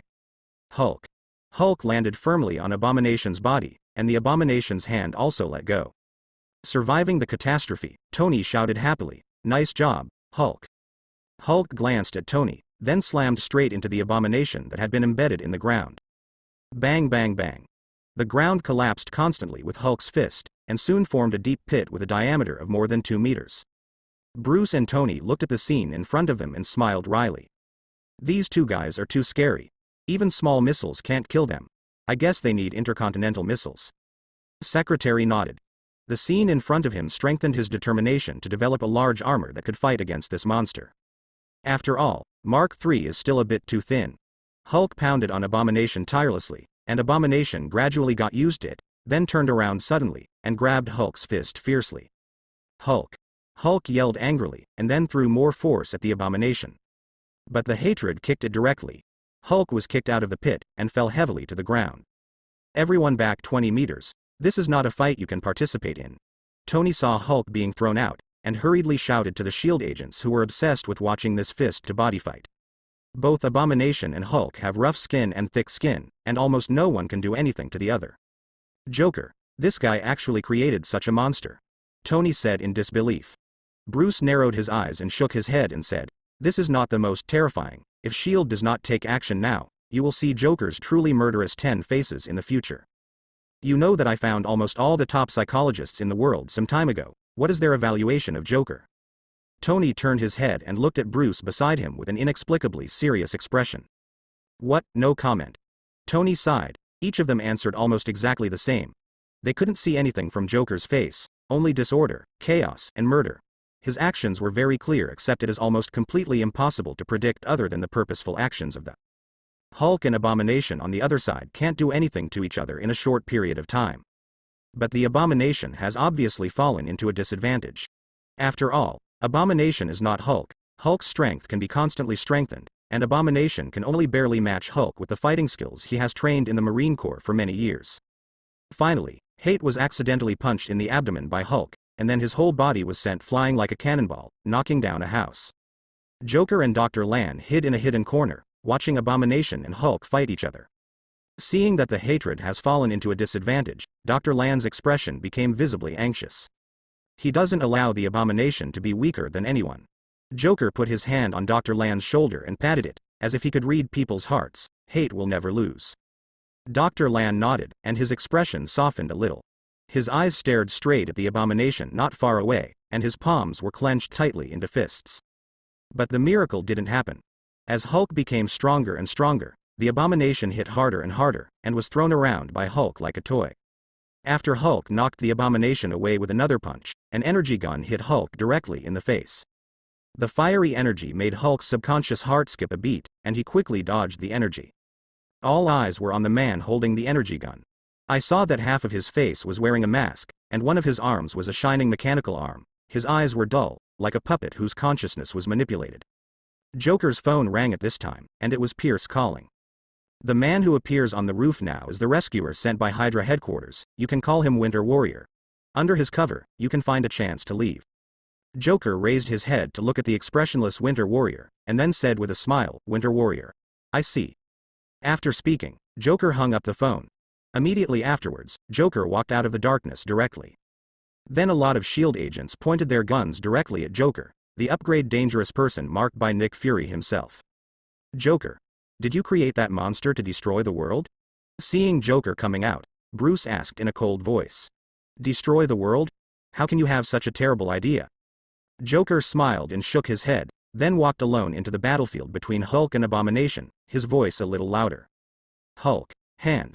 Hearing some familiar voices above his head, Hulk stopped his hands obediently. He threw his hatred on the ground, and then came to Joker and looked down at him. Hulk's thunderous voice echoed throughout the neighborhood. You. A liar. As he said that, Hulk punched Oda down. And the Winter Warrior in the distance saw the right moment and shot directly at Hulk. The fiery energy source hit Hulk almost close to Joker's face. In a short time, Hulk had a large hole in his arm. Hulk couldn't help but knelt on the ground and screamed. Fuck. Where did that guy come from again? What's the gun in his hand? Both Bruce and Tony watched this scene dumbfounded, and then Tony couldn't help but swear. Tony, who used to be known for his elegance, has uttered countless dirty words since he became Iron Man. Bruce, on the other hand, looked at the weapon in Winter Warrior's hand with serious eyes. Even Hulk's rough skin and thick flesh will be directly penetrated, so it can be seen what will happen if it is hit on a person. S.H.I.E.L.D. Nick Fury, who was watching the surveillance, looked at the person on the screen in disbelief. Impossible. How could he be alive? Nick Fury's eyes were full of horror. Before becoming an agent, Nick Fury studied in a military school. There, he passed the celebrity name of American history. So when the Winter Warrior appeared, he found out the true identity of the Winter Warrior with just a little thought. Bucky Barnes. Died in action against Hydra in World War II. But now it seems that Bucky did not die, but was directly brainwashed by Hydra to become a murderous killing machine. At the same time, Nick Fury is also a bit cold. They have clearly destroyed the original base of Hydra. Where the hell did this guy come from? The emotion was only bullied for a moment, and Nick Fury gave the order directly. All S.H.I.E.L.D. agents are ordered. From now on, Joker is not your first target to capture. Now the first target to capture is Bucky. Requirement: capture alive. Repeat. Now the first capture target is changed to Bucky. Request: capture alive. Hearing the news, all the agents put away the guns in their hands, and then walked directly towards Bucky, forming a faint encirclement circle. Bucky looked at them coldly, then mercilessly picked up the rifle on the outside of his thigh and started to shoot. All of a sudden, S.H.I.E.L.D.'s agents were killed and injured countless times. Nick Fury, is your brain full of shit? Tony, who saw this scene, cursed directly. But Nick Fury said calmly, I'm calm now. Bucky must be captured alive. There may be a terrible organization behind him. That organization should have been wiped out back then. Now it seems that it hasn't. It has been active under our noses. Nick Fury watched coldly one after another of the low-level agents rushing up to die without fear of death, and now he only had Bucky in his eyes. Finally, Bucky ran out of bullets. The S.H.I.E.L.D. agents rushed up to suppress Bucky.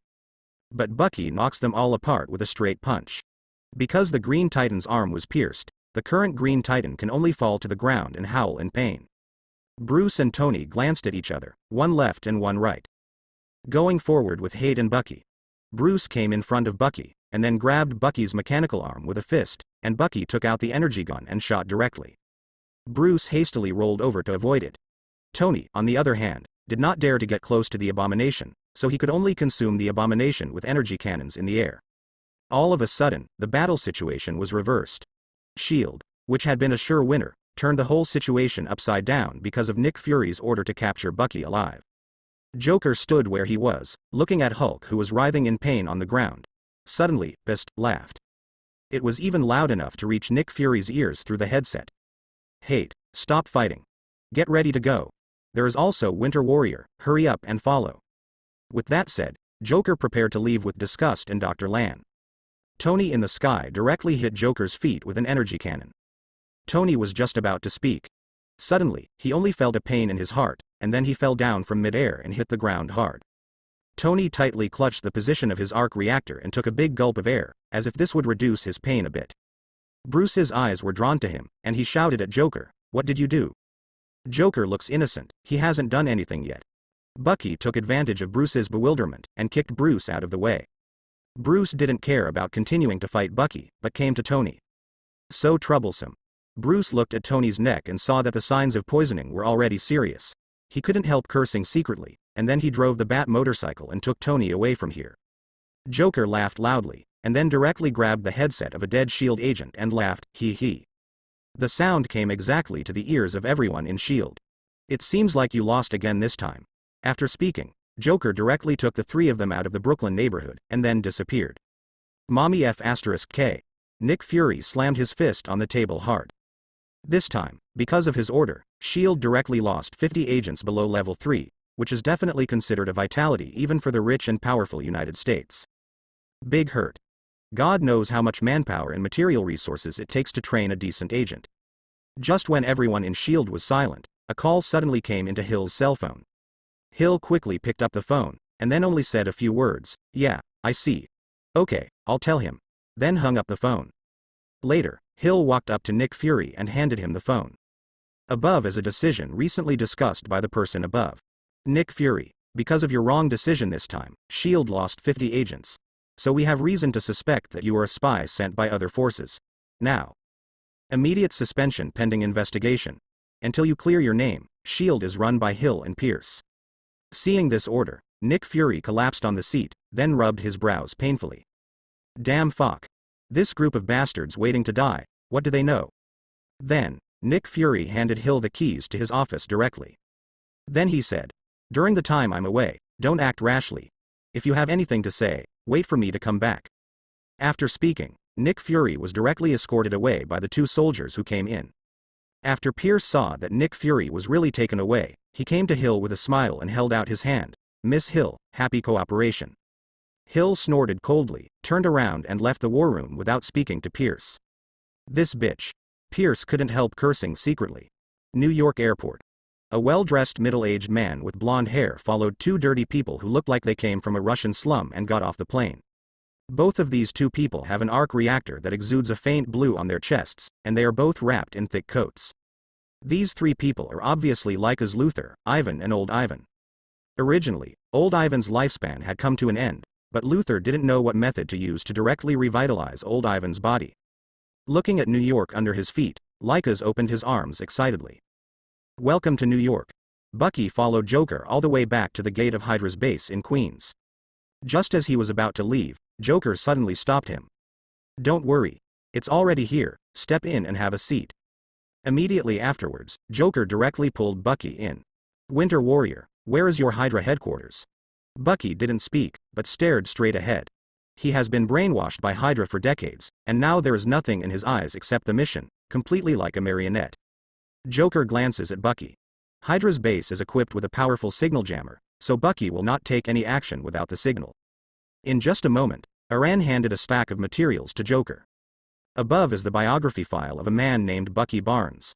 Joker crossed his legs and glanced at Bucky opposite him, and then began to read. "Bucky, do you remember what happened after you fell off the cliff?" Bucky's expression didn't shake in the slightest. Joker turned the page again. "Do you remember how your parents died?"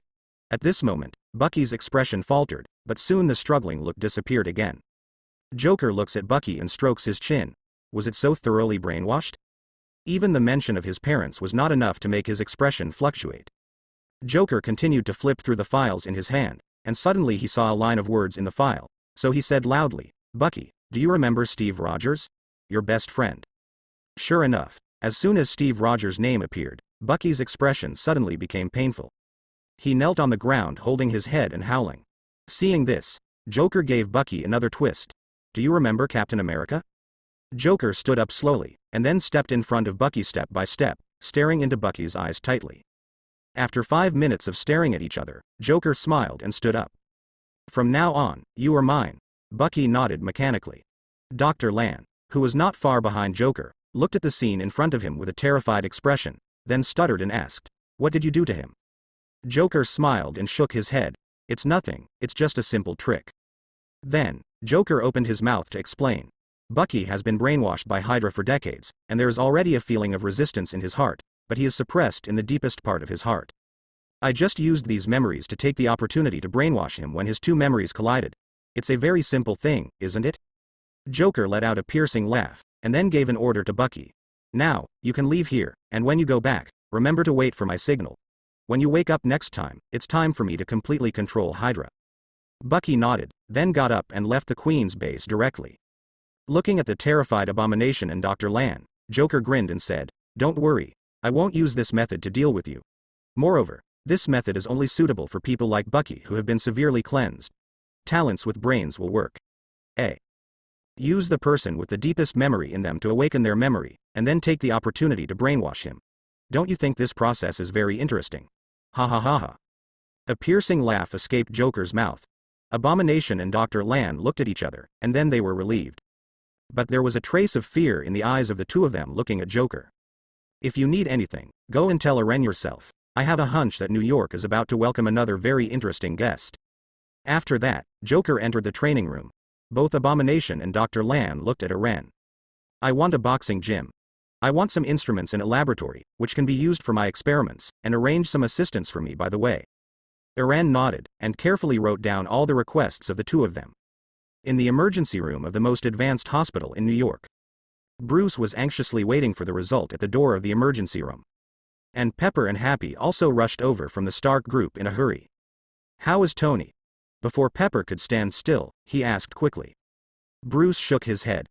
His chest was severely corroded by the arc reactor, because the main energy of the reactor is palladium element, and palladium element contains a strong lethal poisonous element, so now Tony is still in the emergency room. But now, Dr. Strange, the world's top surgeon, has rescued Tony in the operating room. After hearing Strange's name, Pepper finally breathed a sigh of relief. As the top surgeon in the world, Dr. Strange's name has long been spread among the circle of top rich people like them. According to rumors, he has a pair of hands that can turn decay into magic, which are 100 times more precise than the most precise instruments. In his hands, no matter how badly injured the patient is, healed. As a result, there is such a saying in the top rich circle: "I would rather offend Tony Stark, the richest man in the world, than Stephen Strange, a doctor." The three of them were waiting anxiously outside. After about an hour, Tony was finally pushed out of the operating room. Pepper rushed to meet him, then looked at Tessrange, who was wearing a surgical gown, and asked anxiously, "Dr. Strange, is Tony all right?" Strange shook his head, but then nodded again. "You're supposed to be Stark's assistant." Pepper nodded, and Happy not far away waved at Strange. "And me, I'm Tony's bodyguard." Strange ignored him, but looked at Pepper seriously and said, "Now the toxin content in Stark's blood has exceeded 3%, and the reactor in his chest is still constantly feeding Tony's blood toxic chemicals. And he has a lot of tiny shrapnel in his chest, and these shrapnel are constantly heading towards Tony's heart. I have taken some out, but some are too close to the heart, and there is no way to take them all out, so I can only rely on him. The magnets on the reactor in the chest keep those shrapnel from reaching the heart. So now this is almost a completely unsolvable problem, unless he has a way to use another element to replace the element in his energy pile. Otherwise, at most a few months, he will be exposed due to the toxin content in his blood dye." Hearing what Dr. Strange said, Pepper asked worriedly, "Is there no other remedy?" Strange shook his head regretfully. "As a doctor, I can't lie. After all, a new element that can replace palladium is not so easy to find. In my opinion, there is really no remedy, but you can ask Stark after he wakes up. After all, he is the founder of Arc Reactor. Maybe there will be a better way." After finishing speaking, Strange shouted towards the operating room behind him, "Christine, don't waste time. Let's go quickly. We have another operation to do."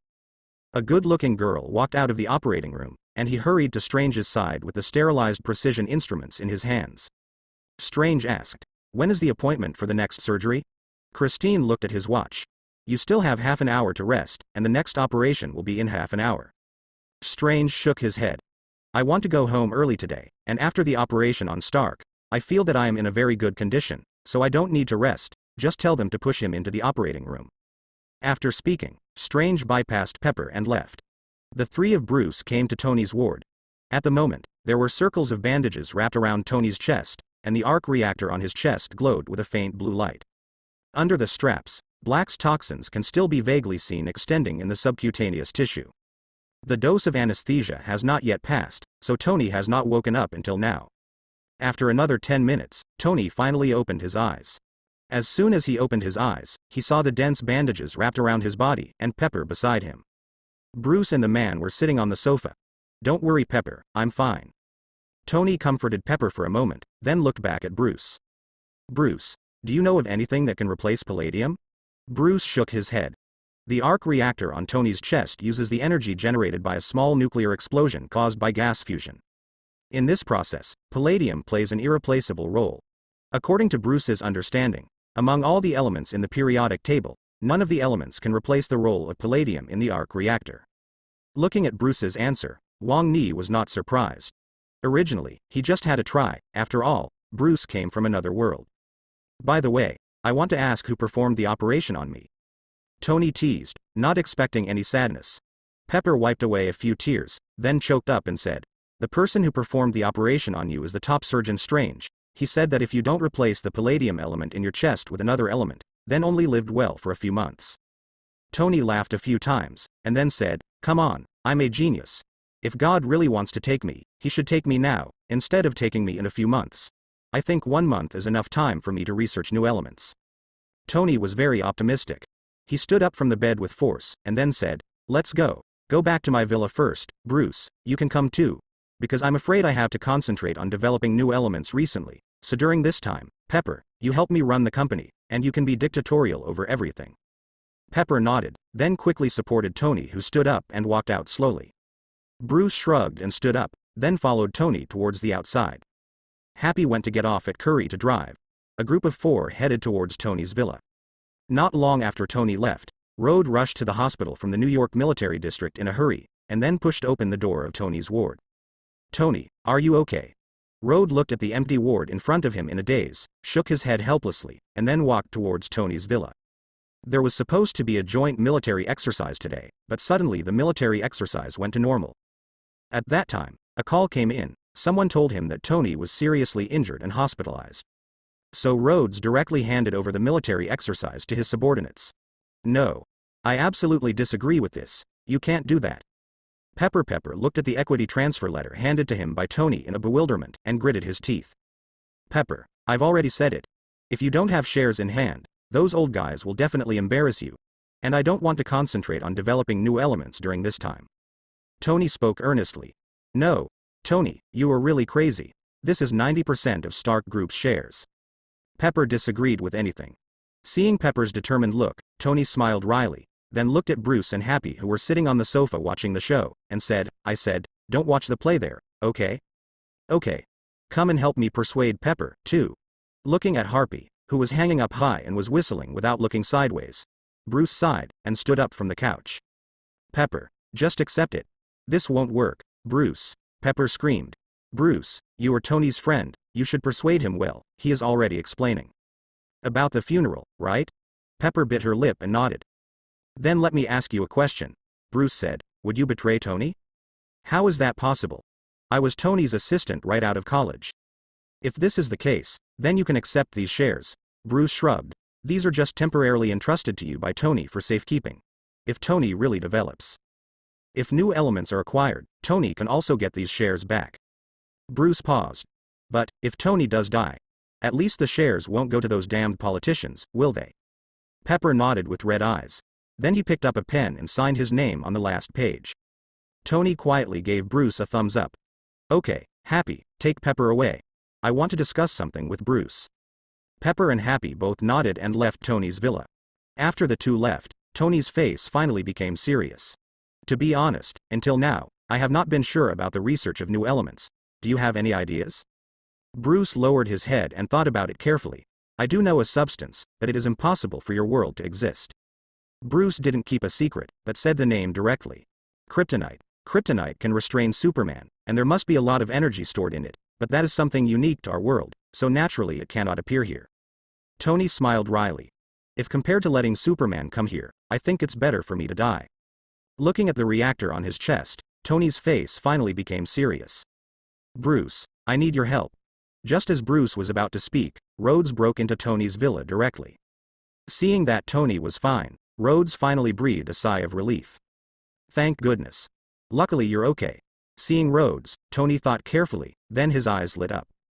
By the way, Tony, I want to give you a battle armor that belongs to you in my own name. With that said, Tony took Lou Odella to the basement, and from the virtual keyboard, he called up a battle armor with heavy fire weapons all over his body. Wow, cool. Rhodes looked at the virtual armor in front of him with bright eyes, and then excitedly said to Tony, I want a gray one, can I? Tony snapped his fingers. Definitely no problem. Rhodes immediately jumped up excitedly, and then warned Tony to make his armor more handsome, and finally named the armor after War Machine. And then happily left the villa, in an unknown space. Beep. Because of what Joker did in Queens, the host is rewarded with 100 summoning points. Do you want to start summoning? Let's get started. Lin lay on the bed, and then said indifferently. Anyway, he will never go out until he has absolute strength, and he will go out directly when Go is invincible in the future. Beep. The system is calling. In the light curtain, a man wearing a leather jacket appeared. 9. Successful summoning, this time the summoned character is Constantine. A handsome man in a leather jacket with a round beard came out from the light curtain and lowered his head slightly to Lin. Get out. Lin spoke slowly. Constantine nodded, and then appeared on a street in New York.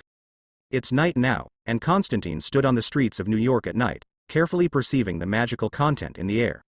After all, as an exorcist, nothing is more important than his own magic power. He felt that the magic power contained in the air was not much different from the world he was in, which also meant that his magic was also useful in this world. Constantine smiled, then took out a lighter from his back, lit a cigarette after playing a beautiful spark, and put the lighter away. A street not far from Constantine. A driver of a big truck is slamming on the brakes. His face was full of horror. I don't know why, he obviously checks the brakes every time before setting off, and this time definitely is no exception, but now the brakes just don't work. Damn thing, you stopped me quickly. The truck driver was terrified and thumped the steering wheel trying to slow it down. But the trucks are getting faster and faster. Dr. Strange was very happy today. He performed 3 surgeries today, but he didn't make any mistakes. Looking at the watch worth 10 million in his hand, Strange leaned one hand out of the car window, then opened his arms and waved them happily. When he came to a fork in the road, Strange found that there was a big column in front of him. 2 cars appeared on the side of the road almost at the same time, they were already too close. Seeing this, Strange could only turn the steering wheel violently to the left. But is useless. The big truck with brake failure crashed into Strange's sports car. The huge amounts of impact made Strange subconsciously stretch out his hands in front of him. Hearing only a click, Strange slammed into the windshield in pain, and his 10 fingers were bent into a completely different shape in an extremely strange shape.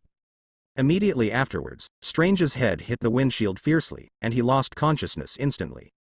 The driver of the big truck found that he seemed to have gotten into an accident, and the brakes had returned to normal the moment he hit the sports car, so he turned his head and drove away from the spot. Constantine appeared in front of Strange in an instant, and then shook his head helplessly. His injuries were too severe for him to do anything about. So Constantine walked over and picked up the phone on the ground, and then dialed the number of the hospital and waited for rescue. After about 10 minutes, an ambulance with flashing blue and red lights appeared on this street. My God. That car seems to be Dr. Strange's phone at our hospital. After the doctor who was driving walked in, he realized that the sports car looked familiar. Fact. It seems to be true. Hurry up and call the hospital and tell the best emergency doctor to wait in the emergency room. Why did the damn Dr. Strange have a car accident? The ambulance hurriedly came to this place and stopped, and after getting off, several doctors carefully carried Strange onto the ambulance with stretchers. A doctor saw Constantine standing not far from the side of the road, and asked with some doubts, "Excuse me, are you the one who called us just now?" Constantine nodded. "Then can you please go to the hospital with us?" As he said that, he felt that something was wrong for him to say so, so he quickly said, "Don't get me wrong, it's not that you should take responsibility, but because of the accident. Mr. Wei is actually a doctor in our hospital, and this is a necessary procedure." Hearing what the doctor said, Constantine, who had just arrived, nodded. Alright. Anyway, I have no place to go now. Is there any resting place in your hospital? The doctor nodded. Definitely. Now that the conversation has come to this point, Constantine is not a polite person, and walked directly to the ambulance, and then sat in the passenger seat. The doctor in the driver's seat stepped on the gas pedal to the bottom, and the ambulance immediately headed towards the hospital at high speed. When the ambulance arrived at the hospital, Constantine saw doctors in white coats, eyes, bald, and gray hair standing in a row, and when she saw the people on the ambulance, all of them were sent to Yuan Hao. Then, they quickly pushed Strange on the stretcher to the operating room. Constantine also got out of the car, and then walked to the door of the operating room behind these doctors who were usually hard to see. Operating room? It's really a novel experience. Constantine looked left and right, and constantly glanced around. After about 10 minutes or so, a woman in high heels stumbled out from the outside.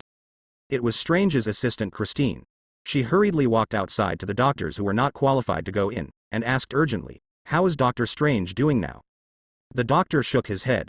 "Dr. Strange has just entered the emergency room, and I'm afraid it will take a few hours to get the answer. But you can ask that person, he is the one who made the emergency call." The doctor pointed to the board-sitting Constantine. Christine quickly came to Constantine, and asked, "How was Stephen when you called the hospital?" Constantine thought for a while. "There should be nothing wrong with the others, but I'm afraid his hand must be bad. I just saw that he subconsciously blocked it with his hand in the end." Hearing this, Christine breathed a sigh of relief. "It's fine, as long as it's fine." Then the two fell silent. It was not until 2 hours later that the red light in the operating room finally turned green. This meant that Strange was finally out of danger. Seeing Strange's stretcher coming out, Christine quickly sat up from her seat. "How is Stephen?" One of the doctors sighed regretfully. "Strange's life is not a serious problem. After a round of surgery, he is out of danger, but..."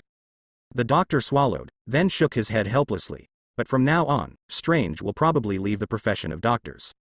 His 2 palms were all comminuted, and we tried our best to recover. I'm afraid Dr. Strange will never be able to pick up a scalpel for the rest of his life." Christine's eyes were a little dark. "Is there really no way? The operating table is Stephen's life." Then, Christine hurriedly came to the advanced VIP ward, began to take care of Strange carefully. Naturally, Constantine was not interested in seeing the sleeping face of a big man, so she walked straight to the outside of the hospital. As soon as he walked to the door, Constantine noticed that something was wrong with the environment here. Constantine took a tentative step forward. All the surrounding space began to fold up, space and space folded together. Soon, Constance appeared in a mirror space. In front of Constantine was a bald woman in a monk's robe. Constantine looked at Ancient One, and unhurriedly lit a cigarette from behind and smoked. Then he held the lighter in his hand. "Are you the exorcist of this world?" "Exorcist?" Ancient One thought for a moment, then nodded quickly. "If all the people in your side who can use magic are called exorcists, then I can actually be an exorcist too." Constantine smiled and shook her head, looking at the surrounding mirrored space in amazement. "Your power is nothing like the magic power of our exorcists." Immediately afterwards, Constantine took the lead in attacking Ancient One. He put the lighter near his mouth, and a huge amount of fire snake rushed directly towards Ancient One. Ancient One smiled, then waved lightly. The fire snake appeared 10 meters away. Ancient One tapped the ground lightly, and then rose into the air. The name of this magic is Mirror Dimension, which can pull you into a space that is opposite to the real world. You haven't seen it, have you? Constantine sneered, took the lighter and blew it in all directions. He chanted a mantra plausibly in his mouth, but it didn't help. I saw Ancient One stretch out his hand and draw with a brush, and all the flames in all directions disappeared. Constantine showed a timid expression, and then said, "Maybe we can sit down and talk, what do you think?"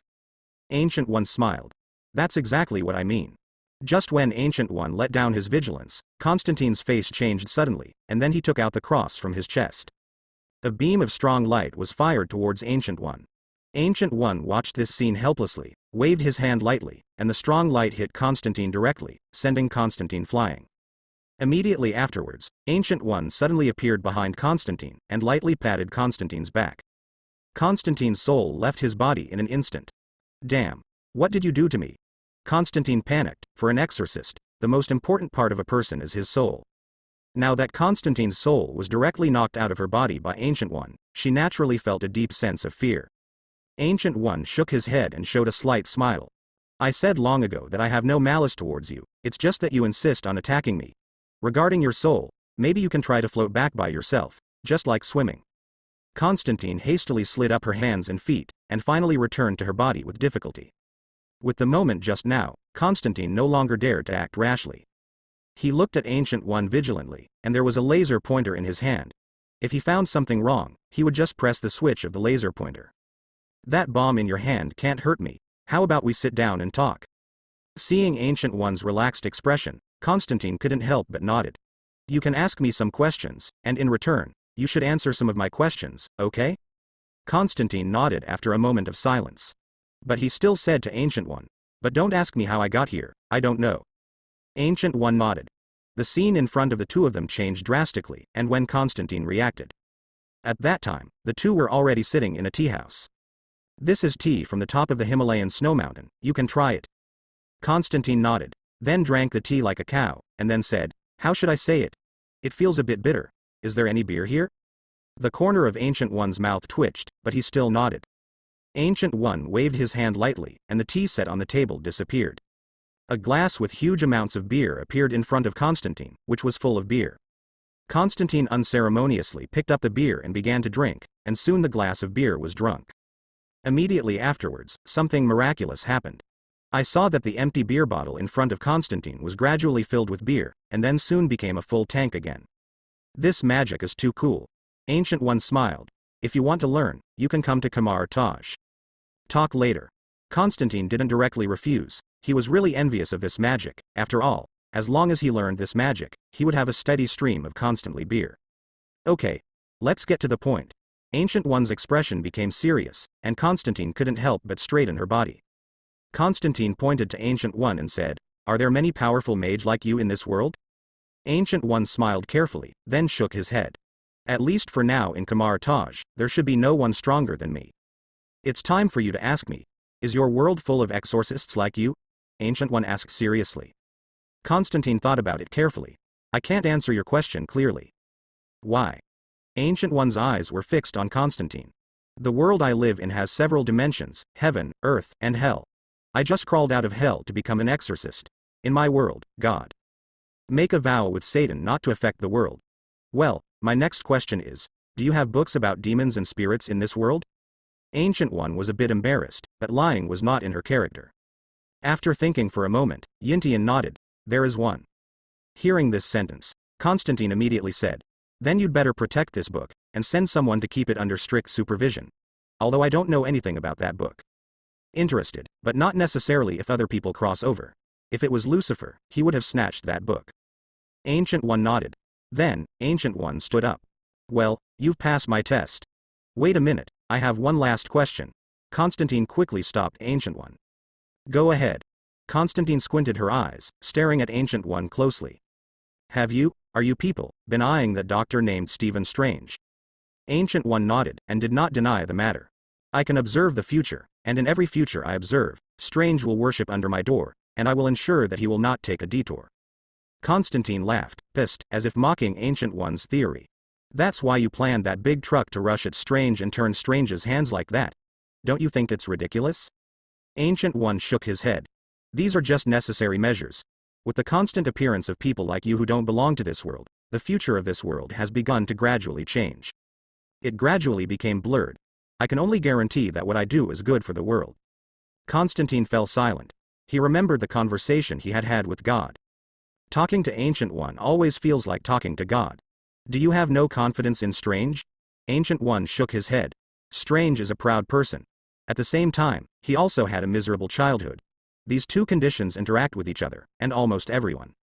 Complimenting him makes him extremely arrogant. It's not that I don't have confidence in him, but how can I develop a humble heart if I don't experience utter despair? Constantine didn't want to argue with Ancient One about right and wrong, but said to Ancient One, did you really ask Strange for his opinion even once? After speaking, Constantine walked outside without waiting for a deliberate answer. Ancient One unlocked the permission of the vision dimension, allowing Constantine to go out. In my mind, I was constantly thinking about what Constantine said just now. It seems that what Constantine said is indeed true. No matter which time and space it is in, Ancient One is using his foresight to constantly guide Strange in the direction he has set. Not one exception. This can't help but make Ancient One really suspicious. Did she really have no confidence in Strange subconsciously? Constantine suddenly appeared at the door of the hospital. As soon as he appeared, a doctor hurried over and grabbed Constantine's sleeve. "Where have you been? Doctor Strange has woken up, and he wants to thank you in person." Constantine recognized him as the doctor driving the ambulance today, so she followed the doctor to the innermost ward in the VIP area without any resistance. Constantine, who was outside the house, had just walked to the door when she heard the conversation between Strange and the hospital director. "Dean, you can't remove me from the position of attending doctor. My hand is fine, you see, he is fine at all." As he spoke, Strange stretched out his trembling hand. The corner of the dean's mouth twitched, apparently not believing what Strange said.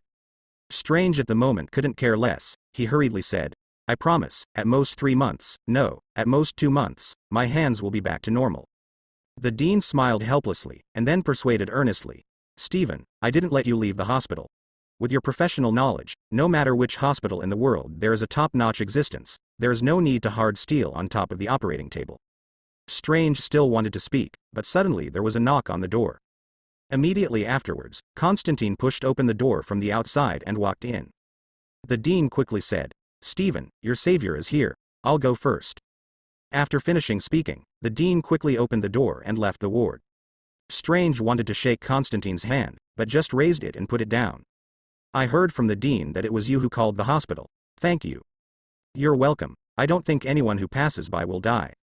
After speaking, the two fell silent. After all, there is really nothing to say when two big men are together.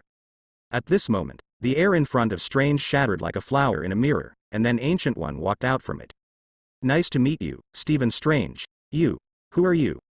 Strange felt that the values AA that he had built up over the years of his study career, plopped, and were directly smashed into a mess. "I am the current Supreme Mage Ancient One of Kamar Taj, and also your future teacher." "Wait. What are you talking about? You will be my teacher in the future.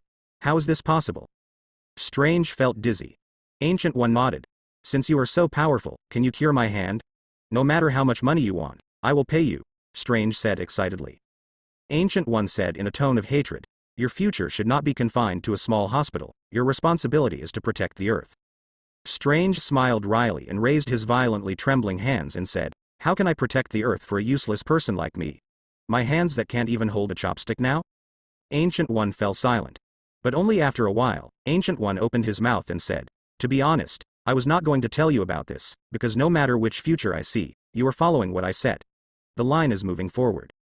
However, Constantine's words reminded me that the Asgardians on Earth should not be just a marionette manipulated by others, you should have your own way." After speaking, Ancient One smiled at Constantine next to him, and then looked at Strange again. "If you have made up your mind, then come to Kamar Taj and find me. I am waiting for you in Kamar Taj."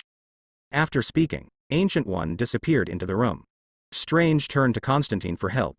At this moment, there was a knock on the door suddenly. The next moment, Christine came to the ward with a piece of fruit. Constantine patted Strange on the shoulder with a smile, then gave him a thumbs up and said, "Don't think about anything now, just enjoy this moment. When will you decide to become Supreme Mage?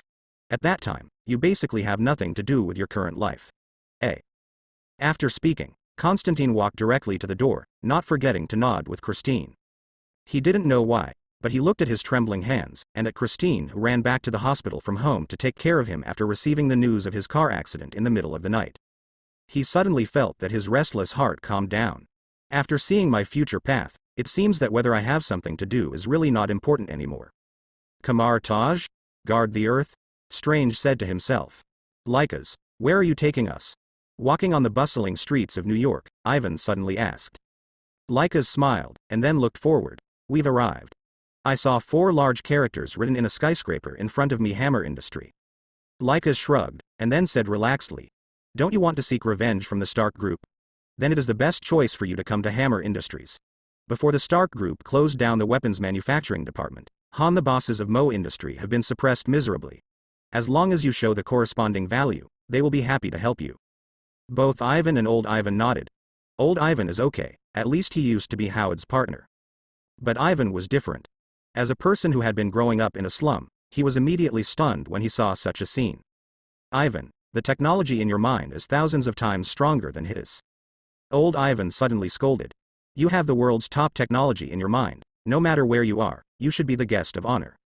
Hearing what Old Ivan said, Luther curled his lips in disdain. Out of the corner of his eye, he suddenly caught a glimpse of a figure walking towards this side. Okay, the boss of Hammer Industries is here. Justin Hammer has been having a blast lately. Since Tony Stark announced that the Stark Group abolished the weapons manufacturing department, they have dominated Hammer Industries. Almost all the arms business of the Stark Group in the past was taken over by Hammer. But it is a pity that the arc reactor hammer of the Stark Group gathered a lot of excellent physicists, and they still can't figure out how the arc reactor sees it. Just as Justin was thinking, a tall and burly figure appeared in front of Justin. A stinky smell made Justin cover his nose involuntarily. Then he raised his head and saw a well-dressed man with blonde hair and two Russians in the style of homeless men. "Who are you? This is not a place for you to beg for food," Justin said subconsciously.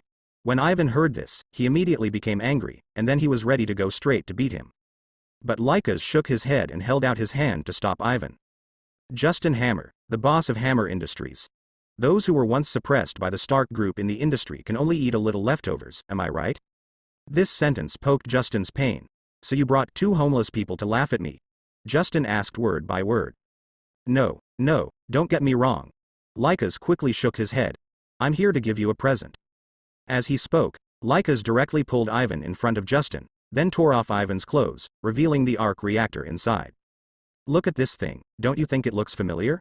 All Justina's anger disappeared after seeing the arc reactor on Ivana's chest. He looked at the three of them with a smile and said, come in with me, eh? After finishing speaking, he personally led the three of them into Hammer Industry. The security guard at the door watched in disbelief that the boss brought two homeless men into Hammer Industry with a somewhat flattering tone. He wondered if there was something wrong with his eyes. The three of them came all the way to the reception room on the top floor of a skyscraper, and then greeted the three of them to sit down, and asked straightforwardly, I want the arc reactor on your chest, what do you want? Old Ivan laughed suddenly at this time, and then said, researching arc reactor requires a solid foundation, and your people can't do it. At this time, Lycas also said at the right time, what they want is actually very simple. They just want revenge on Tony Stark. As long as you can help the two of them, I think they will be very happy help you. Hearing Lycas' words, Justin shifted his gaze to the arc reactor on Ivan's chest, and then looked at old Ivan, and he immediately understood everything. So he said happily, no problem. All the materials in the weapons manufacturing department of Hammer Industries can be opened to you. But correspondingly, you have to help me create a mass-produced one, just like Tony Stark the metal battlesuit you wear. Old Ivan agreed without any hesitation, no problem. Hammer immediately nodded happily, and then looked at Lycas again. Then, sir, what is your purpose in bringing them to me? Lycas smiled. It's not because I want to get revenge on Tony Stark, it's just that my plan needs you to help me delay the 10 o'clock market. Immediately afterwards, seeing that Justin wanted to speak, Lycas said directly, you should focus on Ivan and old Ivan. Don't waste your extra time on me. Justin was silent for a moment, then nodded. Lycas stood up, and then said to Justin, no need to send it, my mission has been completed. Just go and let them start developing the armor according to your requirements. Lycas, who left Hammer Industries, got on the subway straight away and headed toward a vacant house outside New York suburbs. Came here. Lycas handed some tips to the driver and got off. At the moment Nick Fury was under house arrest because of a command error. The moment he saw Lycas, his only eye instantly straightened. Who are you? Why are you here? As he said that, Nick Fury took out the pistol at his waist and pointed it at Lycas. Lycas hastily raised hands. Don't be nervous, buddy, I'm just here to find you. Find me. Lycas nodded. Nick Fury was stunned, but he reacted quickly, put down the gun in his hand and opened the door. Come in and talk. Lycas nodded, and then walked in without being afraid of Nick Fury setting up traps and the like inside. After walking in, Lycas went straight to the sofa, and sat down swaggeringly. Let me introduce myself, my name is Lycas Luthor, from Metropolis. Metropolis? Nick Fury was visibly taken aback. Lycas patted his head, and then said helplessly, haven't you heard of Metropolis? Nick Fury shook his head. Bruce Wayne is from Gotham, and Metropolis is the city next to Gotham. Hearing what Lycas said, Nick Fury's whole body tensed up. Bruce once said before that there was a Superman in their world. Could this person in front of him be Superman? It's like Lycas can see through Nick Fury's mind. He shrugged his shoulders, and then said, don't look at me with that disgusting expression, I really hate Superman, not to mention that I am a pure earthling. After learning that Lycas was not Superman, Nick Fury's expression showed that relaxed. So? What are you looking for me for? I want to join you S.H.I.E.L.D. Lycas said directly. Join S.H.I.E.L.D.? It's impossible. Our shield will not allow a person who doesn't know whether it is harmful or harmless to the earth to join. Moreover, even if I agree with you to join, if you enter shield, the people above will not agree. Nick Fury said decisively. Lycas suddenly smiled. What if I beat Superman? I agreed. Nick Fury spoke immediately. Lycas froze for a moment. You believed it directly? No, but since you can say the word Superman, it's better to put you under my nose for supervision. There is no harm in accepting you, and if you ever actually beat Superman, then I'd be rich. Hearing what Nick Fury said, Lycas's mouth suddenly curled into a smile. Superman is just an alien. As long as he is human, he can be killed. Same as I thought. Nick Fury laughed. Immediately afterwards, Lycas said with serious eyes, don't make me public. Don't even let too many people know of my existence, especially Bruce. After all, Superman belongs to Bruce. Nick Fury nodded. It's as I guessed. This safe house is given to you. If you need anything, just call me. It's best not to go out. Lycas nodded. Don't worry. I'm a human being with a level 9 wisdom, so naturally I wouldn't make such a stupid move. Fact. This F***king is too bitter. A loud curse sounded from inside Tony's villa. Bruce comforted. Don't worry, new elements are definitely not so easy to develop. What we need to do now is to suppress the palladium element, and now there are some. Got a clue? No. Tony held a bottle of pure green plant medicine in his hand, which was the result of his research with Bruce after several days of research together. He frowned and drank some, then was bitter. Bruce shrugged. No way, new elements are not so easy to find, let alone a new hormone that can replace clockwork. But now the car-less plant medicine can indeed slow down the spread of palladium in your body. Tony shook his glass with a worried look on his face, then squeezed his neck and drank it down. After finishing all this, Tony excitedly continued to walk to the front of the experimental bench. In order to get rid of this damned plant medicine as soon as possible, come on. Bruce smiled helplessly, then went back to the front of the test bench and continued testing. Behind the two of them, a gray steel armor has been made, and above his head is a machine gun with huge amounts of metal gray, with 4 big characters of Minquancon written on the metal gray paint, War Machine. This is obviously the battle armor that Tony prepared for Rhodes. 6 months later. A month ago, Tony and Bruce had tried every permutation and combination of known elements, but nothing worked. Tony let Bruce go. And he himself began to become muddle-headed, enjoying the last remaining time in his life. New York, Flushing Center. The Stark Expo will take place in just over 2 months, but Kaiwu will last for 2 full months. According to Tony's own calculation, if he still can't research new elements, then he will die in 2 months, so as a genius, as a superhero, even if he dies, he definitely doesn't want to die quietly. So Tony asked Pepper to help him announce across the United States that he will hold the opening ceremony of the Stark exhibition today, and the official Stark exhibition will be held on time 2 months later. Sir, at an altitude of 10,000 feet and a wind speed of 30 kilometers, you are now ready to land. On the helicopter, a flight attendant spoke to Tony who was wearing the latest Mark 7. Tony laughed twice, and then jumped off the plane at 15,000 feet. Directly below Tony is the Flushing Center. At the moment is 8 o'clock in the evening, which is the busiest time. What's more, today is the opening ceremony of the Stark Group's triennial Stark exhibition. So almost all the political, business and military people in New York gathered here. If someone threw a missile at this place, the whole New York would be paralyzed tomorrow. Tony jumped from the plane at an altitude of 15,000 feet, enjoying the short-term suffocation brought by the free fall movement. Only at this time, he can feel the long-lost happiness. Tony didn't activate the thrusters until he was only 500 feet above the ground, and then glided over the heads of a group of communicative wealthy businessmen. A group of invited stars got excited after seeing this scene, and then frantically shouted the names of Iron Man and Man. Under the gaze of almost everyone at the scene, Tony slowly walked to the center of the stage, and then looked at the crowd with a smile. The mechanical arm behind him helped Tony take off the steel armor on his body. Gentlemen and ladies, good evening. Tony coughed, then spoke. Looking at the crazy crowd in the audience, Tony nodded in satisfaction, and then said, "Do you miss me?" "Yeah. We haven't seen you for a few months, Tony, we miss you so much." This is what a reporter said. Almost everyone knows that nearly half of the news in New York is supported by Tony Stark. Tony has been researching new elements in his villa for the past few months, so Tony has not appeared. This also caused that in the past few months, almost all newspapers' newspaper purchases were bleak, and they were not even as good as the sales of a book written by a certain best-selling author. Very good, I remember you. You are a reporter, right? I can give you a chance later, let you do an interview with me alone. Tony pointed to the reporter who spoke the loudest just now, and then said, "Now, let's get to the point." With a group of sunny bikini girls dancing, Tony spoke slowly. "For the past few decades, the Stark group has been at the top of the world. Definitely, I didn't say that the world has been in a state of peace during this time because of me.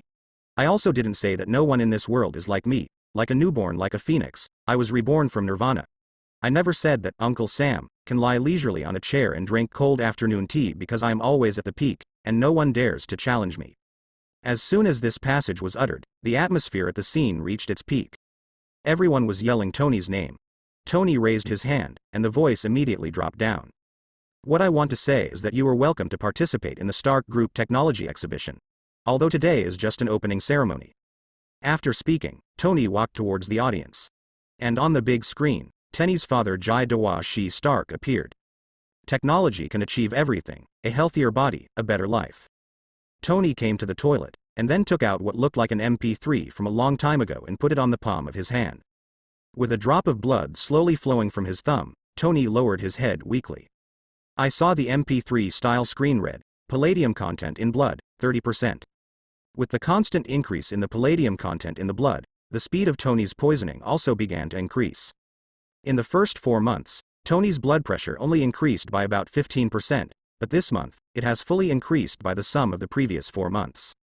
And dense black lines have also begun to appear on Tony's neck, and those black lines are symptoms of palladium poisoning." Just then, Happy walked in. He looked at Tony sadly. "I knew you were here. The car has parked at the back door. Let's go." Tony nodded and put the calcium meter back in his pocket. But Tony didn't expect that there was a beautiful woman with big waves leaning on the car next to Curry, which was supposed to be empty. "Does this come with the car? I love it, Irish girl." Tony couldn't help asking Happy. Happy shook his head in a daze. Apparently he didn't know what was going on. However, Happy still spoke reluctantly. Maybe? After all, there were not a few Hollywood actresses who recommended beds to Tony in the past. Tony showed a gentleman's smile and walked up to the woman, then stretched out his hand towards her. "Beauty, are you waiting for someone?" The woman shook Tony's hand with a formulaic smile, and then said, "I'm indeed waiting for you, but I'm afraid it's a little different from what you think." With that said, the woman handed the document in her hand to Tony. Tony became interested, then looked at the thing in the woman's hand and asked, "Who are you?" "I'm a law enforcement officer. Marshal. What are you doing here?" "Send you a court summons. You are ordered to attend the Senate Armed Services Committee in the Capitol. The time is 9 o'clock tomorrow. I hope you will not be late." Tony sneered. "Don't worry, I won't be late." Immediately afterwards, Harpy, who was far away, took the subpoena from the woman, and then Tony stepped on the accelerator and headed towards Washington. "Happy. How far is it from Washington?" 250 miles. Tony didn't speak. He took the court summons in Happy's hand with a curl of his lips, threw it out, and headed towards the villa. "I don't know how many times they have harassed me, so let's go and end it tomorrow." 10 o'clock in the morning. Tony yawned, then slowly got up and brushed his teeth. After finishing his breakfast, Tony put on his armor and flew directly from the villa towards the Washington Senate. At the moment in the Senate, the faces of the judges on the stage were terribly dark. They already wanted to leave directly, but the people above ordered them to wait here for Tony. And the audience who were invited to watch the debate this time chattered endlessly. "Damn Stark, he's 2 hours late now. Don't we have to drive here all day today and wait for him?" A middle-aged fat man sitting in the middle patted the table fiercely, and then spoke to the person beside him angrily. "Calm down. It's not like you don't know Stark's character." The judge next to him also sighed helplessly. He really didn't want to be a judge in this matter, if he had a choice. As the time passed by every minute and every second, the discussion on the scene became louder and louder. Finally, when it was exactly 12 o'clock, Tony finally pushed open the door of the Senate wearing the Iron Man armor and walked in from the outside. He even held a steaming cheeseburger in his hand. Tony smiled and nodded to everyone, then walked to his seat and sat down regardless of the murderous eyes of several judges on the stage, then raised his legs and said leisurely, "Today you want to what to say?" Seeing Tony's current appearance, the fat man in the middle took several deep breaths, and then held back his anger and asked, "Mr. Stark, can you hear me?" Tony nodded, and half his head emerged from the armor. "Definitely, Mr. Judge. You wait, I'm a little hungry now, we can chat while eating." With that said, Tony directly opened the bag of the burger, and then bit into the burger. The strong smell of cheese immediately appeared in the entire court, and the judges who had been waiting since the morning and the audience below swallowed involuntarily. Tony raised his eyebrows at the fat man sitting in the middle, then turned his head and asked, "Do you want some cheese?" "My treat." The fat judge patted the table heavily, and then yelled at Tony, "Stark, this is the court, you are not married." Hearing what the fat man said, Tony turned his head and put away his cynical expression just now. "In that case, Mr. Judge, can you tell me the reason why you summoned me this time? My time is very precious, and I don't have time to waste it with you." The fat man squinted his eyes, leaned forward involuntarily, then looked into Tony's eyes closely and asked, "Mr. Stark, do you have any special weapons?" "Special weapons? I don't have one." Tony looked innocent. One of the judges couldn't stand it any longer, and went straight to the case. "Then what are you wearing now?" Tony shrugged, and then said indifferently, "Mr. Senator, can't you see it? This is a high-tech prosthesis." As he spoke, Tony moved up and down.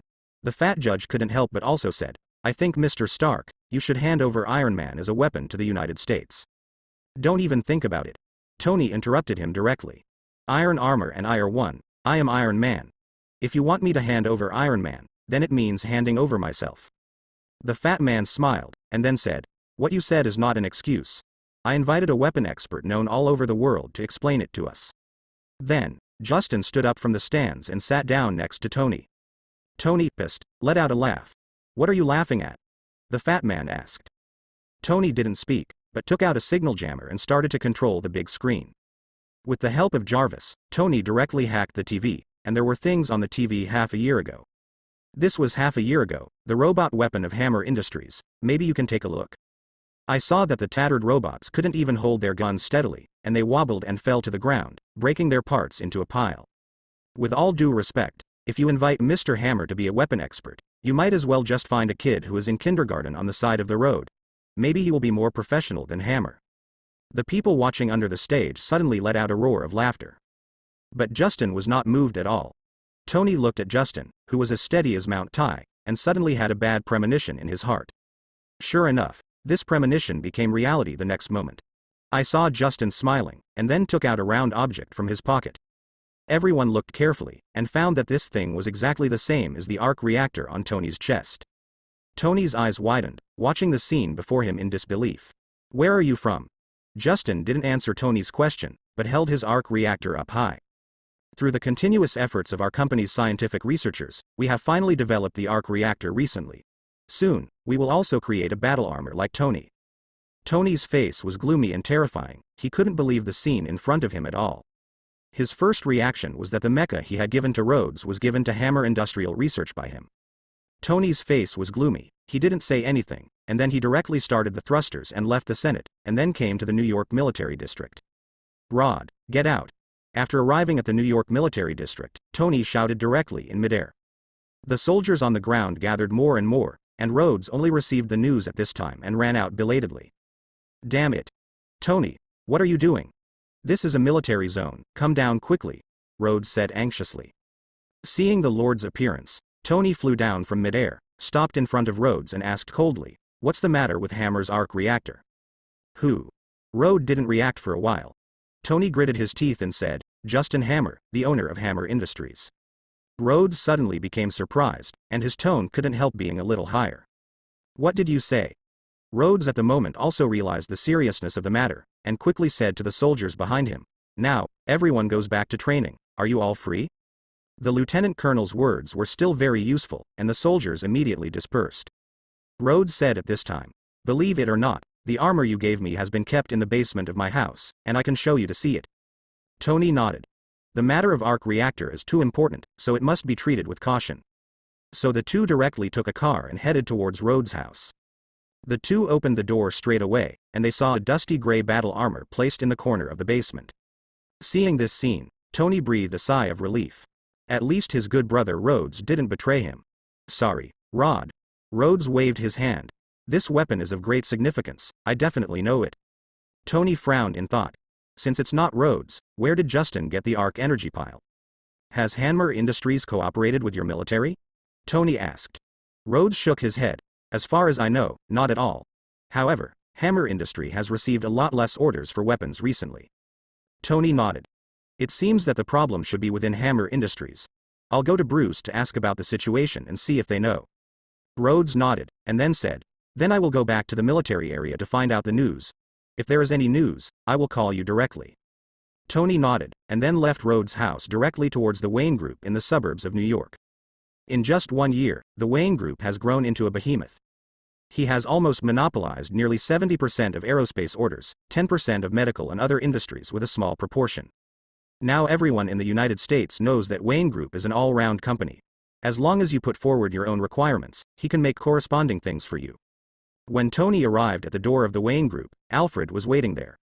Mr. Stark, the master told you to go directly to the basement to find him. Tony nodded first, and then asked with some doubts, does Bruce already know the purpose of my visit? Alfred smiled helplessly. The news that Hammer Industries has created the arc reactor itself has been on the hot search, and even the military now has many people who have proposed verbal cooperation with Hammer Industries. Tony was silent, and then said, take me to the basement, it seems like I haven't been here since Bruce built it. Alfred nodded, stepped aside, and said, please.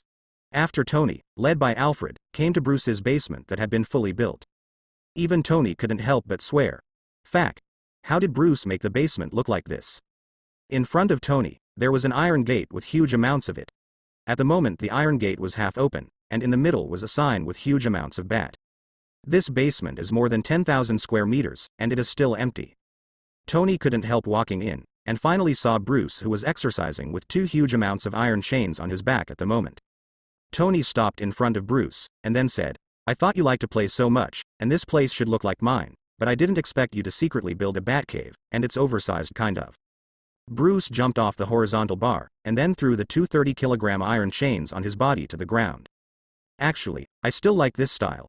As he said that, Bruce took Tony to a chair and sat down, and then said, I thought you should go to S.H.I.E.L.D. immediately. S.H.I.E.L.D.? What do I need them for? Tony asked with some doubts. Bruce looked at Tony with some helplessness. How much alcohol have you drunk? Didn't Nick Fury give you level 3 clearance before? You can go directly to S.H.I.E.L.D. and use this clearance to find out who made the arc reactor. Only then did Tony realize it, and then patted his head. Yeah. I almost forgot. I'm going to S.H.I.E.L.D. now. Wait a minute, I've already built your car. Just drive your car. With that said, Bruce took out a gold and red key from the drawer of the coffee table, corresponding to the color of Iron Man. Tony took the keys excitedly, then stood up immediately, and couldn't wait to walk towards his car. That's your car. Bruce pointed to the one next to his 5 Batmobiles and said. Tony sat in directly, and then looked at the racing handle-style steering wheel in front of him, his eyes lit up, and Tony stepped on the accelerator suddenly. The loud roar of the engine suddenly resounded throughout the basement. Cool. Bruce. I bet if you go out in this car, there's no girl in the world you can't get. Bruce shrugged, as long as you're happy. Suddenly, Tien Hu's Rong Guang glanced at a person not far away who was full of light. A full 2-meter-high black battle surface. What's that? Tony asked, pointing to the black armor.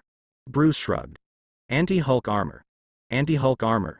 You have been doing this for more than a month since you came back? Tony asked in surprise. Actually, it only took me 10 days to manufacture this set of battle armor, but there are still some problems. That is, this set of battle armor is all made of metal. It's too heavy. Tony looked up at Bruce in astonishment, then stammered, can't you just use energy to control him like me? Why do you have to control it yourself? Bruce shook his head. Compared with the program, I still believe in myself a little more. If I meet Hulk and hate that monster again this time, at least I don't have to be as embarrassed as last time. With a look of surprise on his face, Tony drove his steel chariot out of the Wayne Group, and then ran directly in the direction of S.H.I.E.L.D.'s helicarrier at a speed of 300 kilometers per hour. When they arrived at S.H.I.E.L.D., Tien Ni walked in directly after showing his authorization. Tony only saw a very good-looking and charming agent standing there waiting for him. It was Black Widow. Miss, can I have a chance to have lunch with you? Tony drove the steel chariot directly forward, then rolled down the window and asked. Natasha Romanoff glanced at Tony, and then said directly, Director Nick Fury is waiting for you in his office now. Tony glanced at Natasha Romanoff with some regret. Well, it seems that I was rejected. Natasha Romanoff didn't answer Tony's words, but led Tony to Nick Fury's office with a cold face. Nick Fury at the moment is holding a stack of materials in his hand and carefully flipping through them. Seeing Tony come out, Nick Fury pulled out a file from the bottom and threw it to Tony. The information you want is here. Recently, more serious information than yours happened in the Southwest. I don't have much time to deal with you now. After speaking, Nick Fury continued to lower his head to search in a stack of materials. Tony looked at the name of the folder and shrugged. Okay. Immediately afterwards, Tony sat down directly on Nick Fury's sofa, and then opened the information Nick Fury gave him. Anton Vanki, Russian. He used to be Howard Stark's partner, and once worked with Howard Stark on the development of arc reactor. But after developing the arc reactor, Anton Vanki had evil thoughts, thinking that it was a way to make a fortune. Howard Stark thought Anton Vanki was too greedy, so he was expelled from the country in 1961. Tony rubbed the center of his brows after carefully reading the information, and then said, "So is my dad sorry for Anton Vanki?" Nick Fury raised his head abruptly when he heard this. "Why do you think so? Your father, Howard Stark, is one of the most powerful people in American history, and after creating the arc reactor, Anton Vanki tried several times to smuggle the arc reactor out and sold it. In this case, Howard deported Anton Vanki. And Mauzy's group also discovered Anton Vanki, but because they discovered that he didn't have key technologies in his mind, they threw him directly into a small border town in Siberia." Hearing this, Tony breathed a sigh of relief. At least it wasn't his own father who was sorry for Anton. "But even I didn't expect that he actually researched the arc reactor by himself." Nick Fury sighed a little. Tony sneered, then stood up straight away. "This kind of idiot who only has money in his mind is not worthy of this kind of technology." After speaking, Tony left S.H.I.E.L.D. directly, and then drove to Hammery. Meanwhile, Justin and Anton from at the moment were blushing, dancing excitedly as they watched the dollar bills constantly beating in their bank accounts. But Ivan, who was sitting next to Anton, gulped down hundreds of thousands of bottles of red wine without the slightest interest. Anton patted Ivan's shoulder with excitement, and then said, "Ha ha ha, you are indeed my son, who actually researched the complete arc reactor by himself. The Stark Group owes us and we will pay for it sooner or later. Take it all back." Justin was also full of excitement. Now the orders from various military regions have increased to $2 billion, and this number is still rising. When our War Machine people directly appear at the Stark exhibition, we can earn a lot of money again. Just when the two were excitedly imagining the beautiful life in the future, a voice suddenly came out from the entire hammer industry. "Anton Vanki. I know you are hiding in Hammer Industries now, get out." After shouting 3 times in a row, Anton's mind gradually became clear. He looked at Ivan with hazy eyes and asked, "Ivan, did someone call my name again just now?" Ivan at the moment ignored Anton, but ran outside directly. Running out with him was Justin Hammer. Ivan and the two stood out among a group of security guards dressed in black. "You are Anton Vanki?" Tony stood in midair, looked coldly at Ivan next to Justin and asked. With a toothpick in his mouth, Ivan looked up at Tony and said, "If you came here to find my father, then of course it wasn't me. But if you came here to find the man who made your chest the person from the arc reactor, then that person is me." "Are you Anton's son?" Tony asked, narrowing his eyes. "Obviously." Ivan revealed the reactor on his chest, and then said, "So, are you here to kill me?" "No, I'm just here to warn you. Your actions have seriously endangered the basic security of this world. If you don't stop, then I won't be the one who comes next time." Ivan sneered, cursed a series of obscenities in Russian, and finally spoke in English and said to Tony, who was facing the sky, "You can try it." As he spoke, he raised a middle finger towards Tony. Justin looked at this scene with a smile on his face, and he said arrogantly to Tony, "Didn't you say yesterday that no one would dare to challenge you? Isn't it coming out now?" Tony didn't even give Shendu a look at Hammer, he gave Ivan a cold look, and then flew away from Hammer Industry. The Queen. Hydra Base. Joker squinted his eyes at the arc reactor that Justin was holding in his hand on the big screen, and let out a piercing laugh. "Arc reactor. Ha ha ha ha. The content of palladium in the blood, 70%. Hearing the mechanical voice of Jarvis, Tony lay down on the sofa a little weakly. Over the past month, the level of palladium in the blood has been getting higher and higher, and Tony has completely given up. "Jarvis, is my party ready for today?" "It's ready, sir. You have invited a total of Hollywood actresses to the New York Center tonight." Before Jarvis finished speaking, Tony quickly said, "Mute." Because he saw Pepper not knowing when he appeared outside the basement door. Pepper knocked on the door, then pushed it open and walked in. She sat on the sofa a little tired, and then poured herself a glass of juice. In the past few months, she has been managing the affairs of the entire Stark Group, and she has to personally see all the details before approving them. After a few months, she already felt a little exhausted, which was much more tiring than being Tony's assistant. "Tony, is there really no hope?" Pepper asked a little sadly. Tony made a ha-ha, forced a smile from the corner of his mouth and said, "I'm almost healed now." As he spoke, Tony shook his arm. A toy is different from a person he likes. Tony can expose his vulnerable side to the world, but only Pepper knows it. Pepper touched his tears, then walked quickly to Tony and bowed his head. You. What are you doing? Tony shrank his neck. But Pepper stopped him. Stop trying to be brave. Pepper looked at the black line on Tony's face with teary eyes and said, if you really don't have much time, then you have fun. Seeing Pepper's appearance, Tony sighed. You have managed the Stark group very well in the past few months, but you don't have to do everything yourself. You can also let Happy help you share a little bit, and the group of old things on the board of directors who hold shares and do nothing us. It was the first time for Pepper to see Tony talking so much to herself. She bit her lips tightly and dared not speak, for fear that her tears would flow down if she spoke. Then, Tony pretended to be cool and said, okay, that's all I want to tell you, I'll take you out. Pepper nodded, and the two came to the ground from the basement. When we got outside, Nick Fury and Natasha Romanoff were waiting outside the door. Tony keenly saw that Natasha Romanoff was still holding a silver suitcase about 4 or 50 centimeters in his hand. What's the matter with you two? Tony said bluntly. For the last month of his life, he doesn't want to be associated with some shit shield. But Nick Fury didn't care about Tony's attitude at all. Instead he took the box from Natasha Romanoff and handed it to the press. Tony, have you never checked who the founder of S.H.I.E.L.D. is? Which founders of S.H.I.E.L.D. have nothing to do with me? I warn you, leave my villa immediately, otherwise I will send you a lawyer's letter directly to S.H.I.E.L.D. Tonight I have an appointment with 3 beautiful people, you can stop wasting my time? Tony ignored Pepper's murderous eyes and spoke to Nick Fury and Natasha Romanoff mercilessly. After hearing Tony's words, the two also understood what Tony was thinking now. I'm going to die anyway, what does protecting world peace have to do with me? He just wanted to express his heart before he died, and then go out to be presumptuous. Nick Fury shook his head, saw Tony like this, so he didn't make a fool of himself, and said bluntly, S.H.I.E.L.D. was founded by Chester Phillips, Peggy Carter and your father Howard Stark during World War E. Haven't you ever wondered what kind of inheritance your father left you? Tony sneered, and then mocked. The only legacy my father left me is the Stark Group, which is something you will never get in dozens of lifetimes. Nick Fury touched his nose in embarrassment, as if it really was. But he was not distracted by Tony's words, but calmed down quickly. You are right in saying that. Inside this box is another relic that your father gave you, you can open it and have a look. Tony squinted his eyes, didn't shy away from the 3 of them, and opened the box directly. I saw only one old video in it, and this video was the one I played at the Stark Technology exhibition before. Technology can achieve everything, a healthier body, a better life.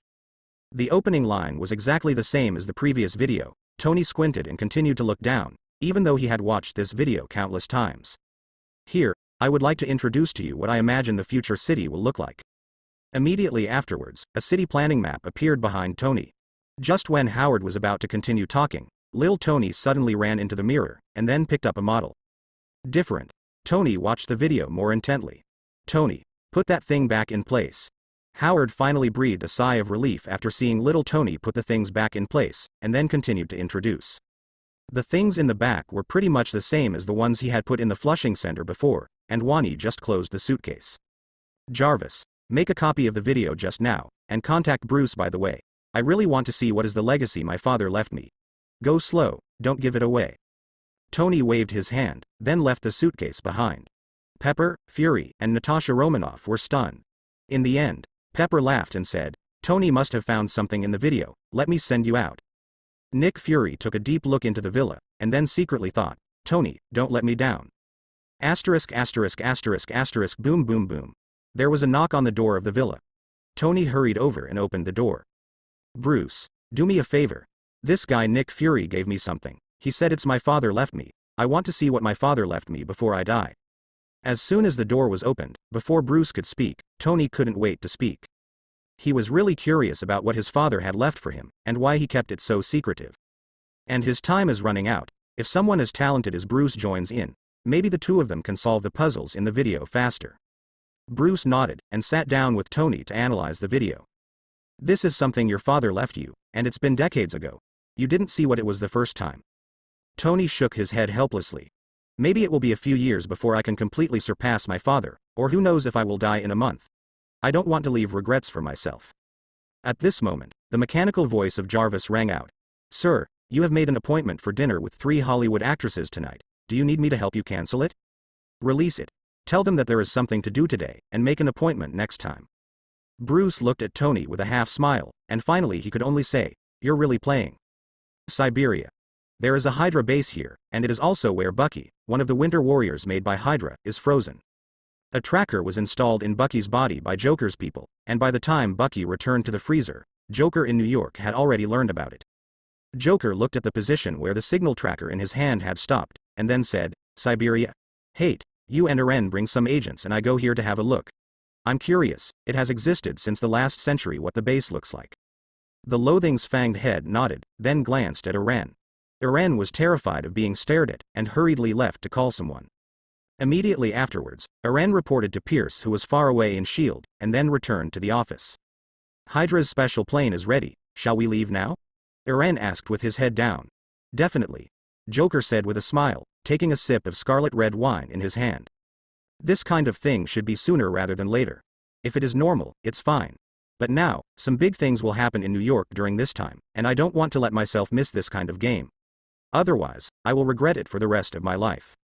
After speaking, Joker lowered his head and wiped away the tears from the corners of his eyes. Just after wiping away his tears, Joker started laughing again. A group of people followed me to Siberia, and then sent other people to monitor the boss of Hammer Industries, and find the person who made the arc reactor by the way. Oh, that's right. Don't forget Iron Man. Yes. The following agents who used to be S.H.I.E.L.D. spoke in unison. Ha ha ha ha ha. Check out the scene below, where Joker boards a plane to Siberia, laughing wildly. Along with him, apart from Abomination and Eren, there were only a dozen or so Hydra agents. Except for the disgust, all of their faces are unsurprisingly wearing Joker masks. The plane flew smoothly, and there were no accidents along the way. 4 hours later, Joker and his party landed in a hidden valley in Siberia. Joker rubbed his palms together and walked straight down. Wearing a purple suit seemed a bit out of place in this perennially icy world. And behind Joker, except for the disgust, everyone else had already put on a layer of thick cotton clothes, but they still couldn't help shivering. Hello, Joker? We have received a message that you want to visit the Hydra base in Siberia. Looking at Joker who came down in only a suit, Dr. Mark Lois' eyes flashed with surprise.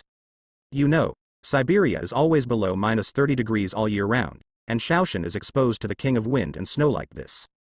But Mark Lois held out his hand anyway. Joker and Mark Lois shook hands, then smiled and said, I'm just curious, what does a factory that has existed since the last century look like? Do you mind if I look around? Mark Lois shook his head. How could it be? I'll take you to look around. With that said, Joker and his group were led by Mark Lois into the Hydra experimental base in Siberia. After passing a huge amounts of cage, Joker stretched his head and looked inside. I saw hungry, skinny men and women of almost every age group gritted their teeth to support themselves. Watching this scene, Mark Lois glanced at the cage with some disdain, and then said with enthusiasm in his eyes, I don't know what these ignorant guys are thinking, but they haven't surrendered to our great Hydra. Joker grinned and shook his head, and said with a playful look in his eyes, I know, Hydra hail, one head was cut off, and 2 heads grew back. Hearing Joker's words, Mark Lois was more satisfied with Joker. So the tone became more intimate. They walked into a small room about a dozen square meters. Joker lay on the inside of the door and looked in, only to see that there was only one freezer in the room. And the Joker in the freezer is also very familiar, isn't that the Winter Warrior Bucky who was brainwashed by himself? At this time, Mark Lois, who saw Joker showing an interested look, said, The people here are the Winter Warriors stored in our base. Decades ago. At that time, our people found him on the verge of death in a valley. In order to thank us, he voluntarily accepted our transformation. His mechanical arm is the one I used common. Made of alloy. Common alloy. Joker froze for a moment, and then a light suddenly flashed in his eyes. Mark Lois nodded. It's just common alloy, we have a more powerful alloy here. Do you want to go and see? Definitely. Joker couldn't wait to speak. Bucky's arm is enough to surprise Joker, but he didn't expect that it was only made of common alloy by the man in front of him. Mark Lois took Joker to the innermost room. This room is much larger than all the previous rooms, and the densely packed hundreds of square meters are filled with experimental equipment. But the most conspicuous thing is the square pool in the middle. Even with so many dense experimental equipment here, Mark Lois emptied a full 20 square meters of space for the pool. So Joker went directly to the side of the pool over many experimental equipment, and then asked, What's in it? Mark Lois looked at the pool in front of him with some hesitation, should he tell Joker? But after thinking of Joker's Hydra hail before, his eyes became firmer. I saw Mark Lois walk to the side of the pool, and then gently stroked the needles above the pool, and said to Joker with nostalgic eyes. "This is the most proud work of my life. It's a pity that I was cheated by that despicable Trek, but fortunately, it took me decades to rebuild it." A new, more powerful thing was created. As he said that, Mark Lois led Oda to a heating device that was turned on by red. "It contains the results of my decades of research, advanced adamantium." Joker squinted at the temperature displayed inside the heating device, 10,000 degrees Celsius. Mark Lois carefully took out a small handful of adamantium that was always on his body, and then said, "All my research is based on this thing, the most. I extracted the original adamantium from this." "What's this?" Mark Lois shook his head. "I don't know, but adamantium is extracted from it."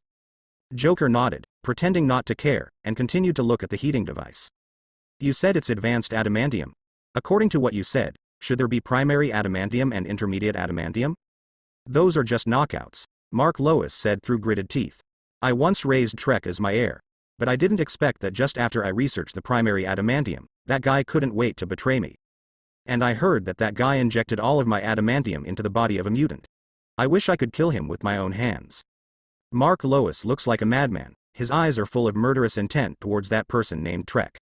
Joker patted Mark Lois on the shoulder and said, "Don't worry, there will definitely be a chance." But Mark Lois shook his head helplessly. "Trek probably died decades ago. I'd better introduce advanced adamantium to you. It's my masterpiece. You guys should know about vibranium." Joker nodded. "The metal vibranium is very famous in this world and is known as the hardest metal in the world. The advanced adamantium I made is 90% as hard as vibranium, and it won't passivate," Mark Lois said proudly. Joker looked at adamantium, which was forged at a high temperature of 10,000 degrees Celsius, and couldn't help but admire. "It's really amazing, but have you found anyone to use this alloy?" Having said that, Mark Lois sighed. "Definitely got someone to try it. It's just that the results are not satisfactory every time. No matter whether it is male or female, old or young, strong or thin, after receiving the advanced adamantium injection, none of them, all exceptions, died." Speaking of this, Mark Lois said with some frustration, "I don't know why, obviously his original is not toxic, but they just can't accept this metal." "Eren, what do you want to say?" Joker glanced at Eren, who hesitated to speak. Eren nodded, and suddenly asked Mark Lois, "Is there a possibility? In fact, there is no problem with adamantium originally. The problem is that the human body cannot accept this high temperature at all?" Mark Lois thought for a while, and then said with some distress, "Doesn't that mean that my advanced adamantium can only be made into a weapon?" But Mark Lois seemed to remember something, his eyes lit up quickly, and then left the laboratory immediately. "Wait for me." After a while, Mark Lois came back. He was still holding a file in his hand, and 4 large characters were written on the file, Dr. Kui K. Mark Lois flipped a page. "Look here, in 1979, Dr. Trek found a person named Logan to voluntarily inject adamantium, and he succeeded, but there was no news about Logan after that."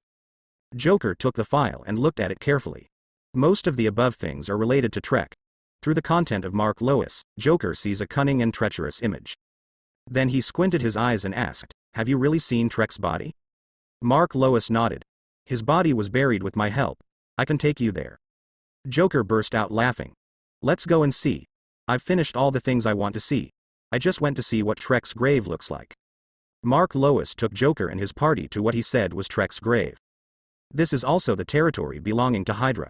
Joker stood in the snow wearing a purple suit, then looked at a small mound in front of him and said, "Dig out the coffin for me."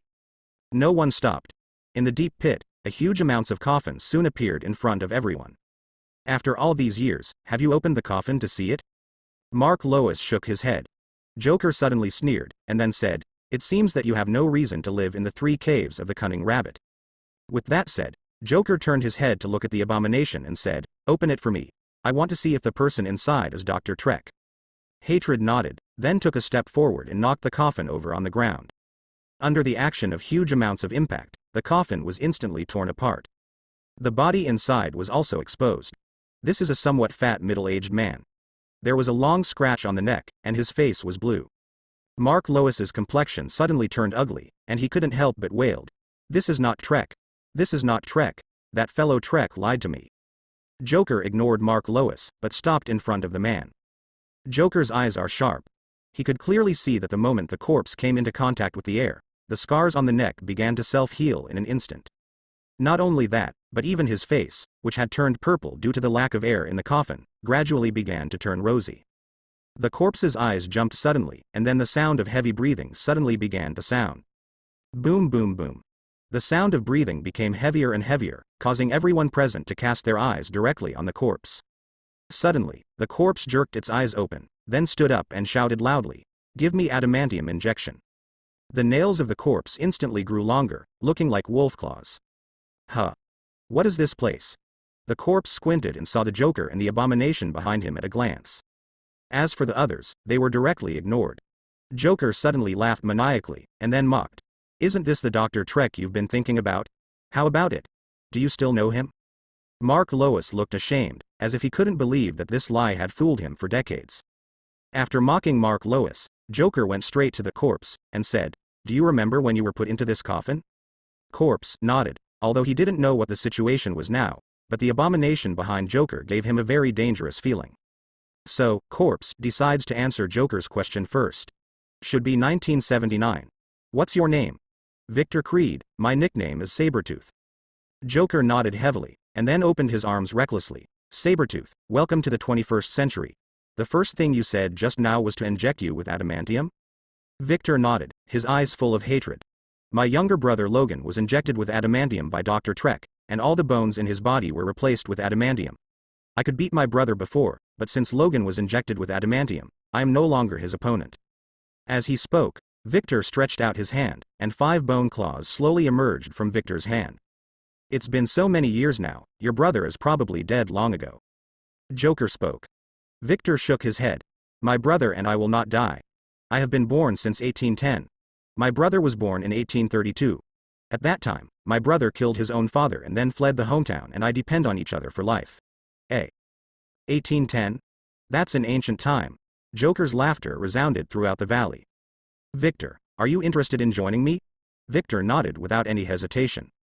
"After all, you rescued me from this broken coffin, and after so many years, I still don't know what it's like outside. Following you is the best choice."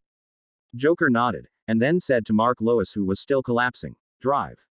"Mark Lois, since the common people can't accept the super high temperature of the advanced adamantium you developed, why don't you let Victor try it?" Mark Lois heard Joker's words, as if grabbing a life-saving straw. He quickly got up from the ground. Yes. Yes. As long as I can successfully inject adamantium, then I can prove that I am stronger than Trek. Hearing this, Joker couldn't help frowning, with a killing intent in his eyes. This guy is really a useless piece of trash. As the person who developed adamantium, he has already surpassed Trek, who uses intelligence. Why would he want to compare with Trek? "Then let's go back to the lab." Joker's voice was a little colder, and he walked straight ahead. Victor also hurriedly followed. When everyone came to the laboratory, Wei Shuduo saw the pool and couldn't help but said, "I know it. Logan used this thing to inject Ed Shijin." Joker smiled, then patted Victor on the shoulder and said, "The injection for you is not the low-grade adamantium like your brother Logan, but the advanced adamantium newly developed by Mark Lois, which is better than your brother's. Much more. Then let's get started." Victor couldn't wait to lie down in the pool, then closed his eyes and said. Joker shifted his gaze to Mark Lois behind him. Mark Lois' eyes were full of frenzy. Seeing Joker looking at him, he nodded quickly. "No problem. Definitely no problem. But it may hurt a little, you must hold back." Hearing this, Victor, pissed, laughed out loud. "Pain? Pain is the last thing I fear in my life." "That would be the best.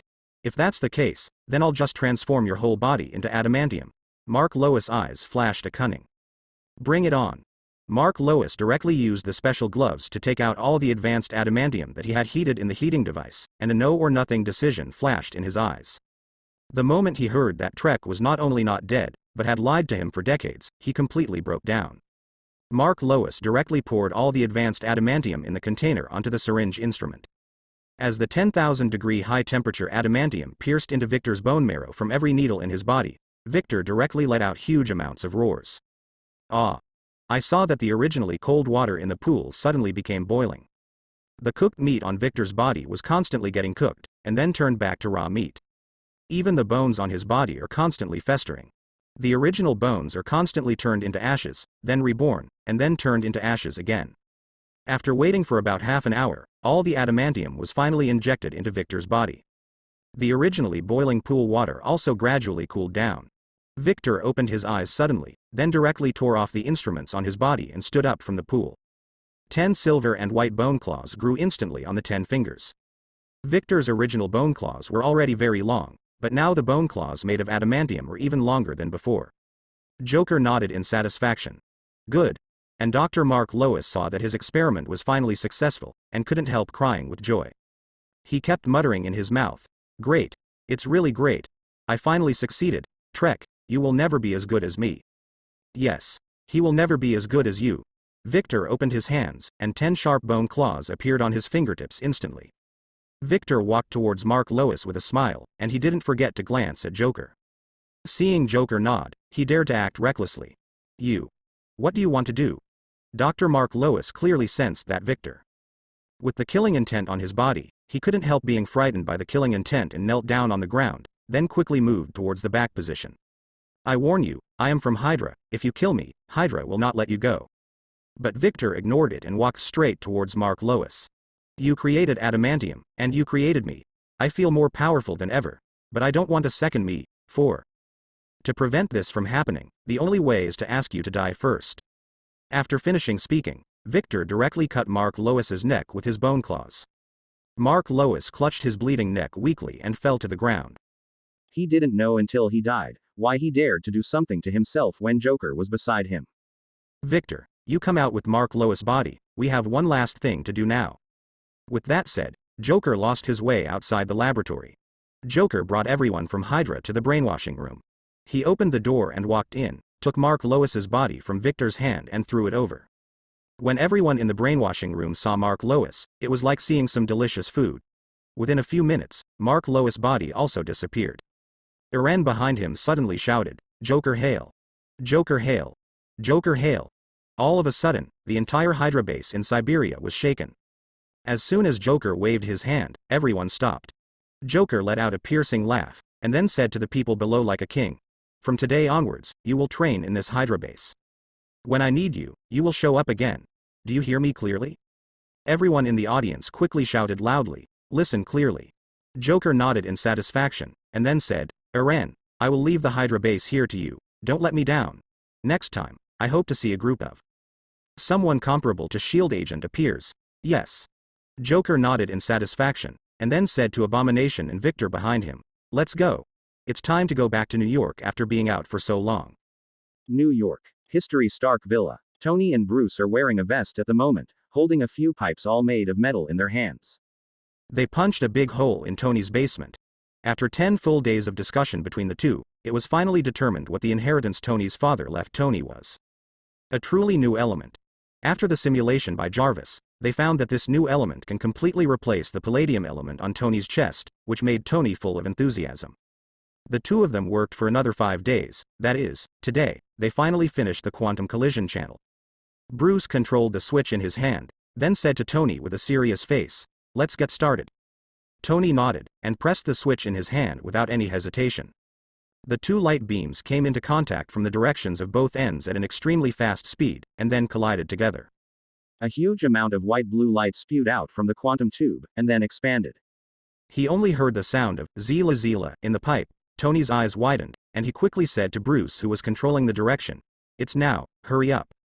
Bruce struggled to turn the direction, and after the laser destroyed most of the room, Bruce finally aimed at the arc reactor.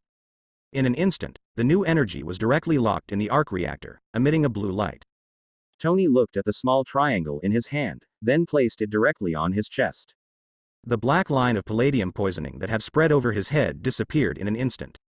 "You've been dead for 20 years, and you still give me lessons," Tony murmured. Tony took out the palladium tester and pricked it in his hand. Current blood palladium content, 0%. Seeing this scene, Tony burst out laughing, and said, "Bruce, come to my house tonight and have a party." Bruce was also happy for Tony. Meanwhile, Bruce marvels at Tony's father. In places like decades ago, new elements could be discovered on their own. If given the chance, Bruce would really like to have a discussion with this man named Howard Stark. New York. Flushing Center. History Stark Technology Exhibition. 2 months ago, Tony's warm-up made the place almost full of heat. So today, almost all the faces that can be seen on TV in the United States have appeared. Since Tony has researched the new element, there is no need to worry about his life, so now Tony also greets many guests with a smile on his face, instead of wearing steel armor and going directly from 15,000 feet like 2 months ago. Leaping down from the sky, just to get a little attention. Bruce hides in the crowd, hiding under the meticulous hand-cut suit as a terrifying bat like a beast. Because there are too many important people here today, the guards here are also unprecedentedly strict, almost reaching the alert of 5 meters per person. Even Bruce was called here from tenderness, because Bruce suspected that Joker would never let go of such a large-scale game scene. If Joker really drops a few missiles here, I'm afraid the entire United States will be in a semi-paralyzed state. Even Jinbin is wearing a baggy suit, followed by Penguin and Erica, who are meticulously chatting and laughing with their business partners. Ivan Vanke sat in a corner, watching Justin Hammer and Anton Vanke talking and laughing happily with the bigwigs in the military. Tony looked at the crowd in the audience, and then walked onto the stage surrounded by Pepper. He said vigorously, "Welcome to the Stark Technology Exhibition." With just one sentence, there was warm applause from the audience. Ivan looked at the high-spirited Tony on the stage with a somewhat envious expression, and he tightly held the arc reactor on his chest that was constantly eroding his body. He also seems to be able to stand in front of the stage like Tony Stark, giving directions to Fang Chu in high spirits. Ivan glanced at Anton Vanke, who was already drunk at the start of the technology exhibition, and sighed.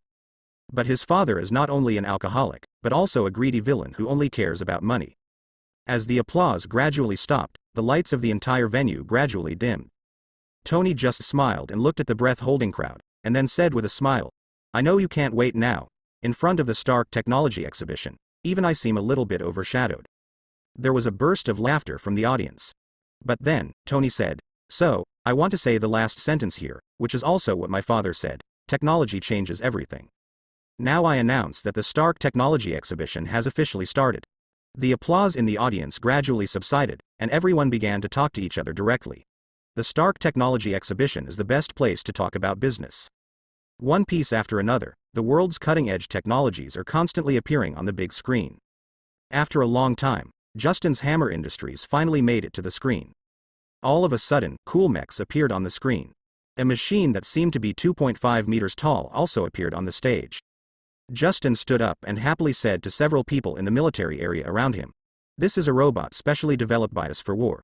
They all use unmanned remote control technology.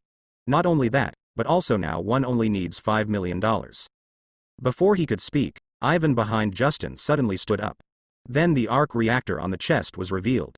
I saw him slowly walking onto the stage under the gaze of everyone, and then directly walked into the battle armor on the stage. There was a mechanical click, click, sound. Huge amounts of 2 electric whips suddenly appeared on the robot's hand, and his hand pointed directly at Tony, and then a mechanical sound rang in Tony's ear. "Aren't you Iron Man? Didn't you warn me before? I'll let you try my whip or you're Iron Man. Can you save the lives of these common people here?" While speaking, Ivan's eyes turned red, and he slammed his whip at the densest place among the crowd. Many people looked at the whip with lightning in despair, and then closed their eyes in despair. The relative safe voltage of the human body is about 36 V, and the voltage on that whip exceeds at least 5000 versus one can imagine the consequences of being whipped by this whip. Just at the very moment, the suit on a smiling man was shattered, and then turned into a green titan more than 2 meters tall, reaching out and grabbing the whip. "Hulk. Nice job, Hulk." Seeing this scene, Tony couldn't help but heaved a sigh of relief, and then said to Hulk. The corners of Hulk's mouth also twitched, and then he gave Tony a wicked smile. All the people who came to participate in the Science and Technology Exhibition hurriedly walked outside. Only Justin knelt on the ground clutching his chest in pain, and then rushed towards the whip with ashes on his face. "Don't go." Tony hastily stopped him. "Don't stop me, I'm going to kill this damned old man. I should have known it a long time ago. I should have known that old guy from Anton Vanke. All the damned men in this family are not lonely." Justin looked like a madman, resenting Ivan for ruining the dinner that should belong to him, and wanted to confront Ivan wearing a whip with his bare hands. Ivan sneered, then looked at Justin and said, "I never told you to sell weapons for you. I told you from the beginning. I like the feeling of standing in the spotlight like Tony, but you don't seem to care." "Is it because of this?" Ivan nodded definitely. "Isn't that enough?" This sentence completely enraged Justin. He didn't know where the strength came from. He directly pushed Tony away, and then waved his fist towards the whip. "Hammer." Tony's face changed drastically. Just as the whip with lightning was about to hit Hammer, a bat flying darts hit Justin's palm at an extremely fast speed. Justin's palm turned sideways. Khan dodged the whip of the whip. The flying darts of the bat pierced deeply into Justin's arm, and the severe pain finally made Justin wake up. When he saw the whip rope close at hand, he was so frightened that he fell to his knees on the ground, and then crawled backwards with both hands and feet.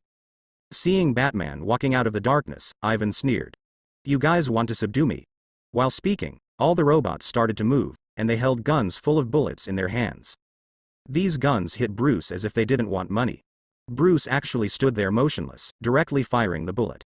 "Are you only at this level?" Bruce said slowly in a low voice. Ivan panicked all of a sudden, and then directly whipped his whip and hit Bruce. Bruce grabbed the whip, and suddenly a huge force burst out of Bruce's hand. Ivan staggered from being pulled, and almost fell to the ground. "Are you a human or a ghost?" Ivan's eyes were full of disbelief. When he designed the whip, he designed it with a full weight of 2 tons. How could a human being be able to pull it with bare hands? Batman didn't answer the whip, but walked towards Ivan step by step.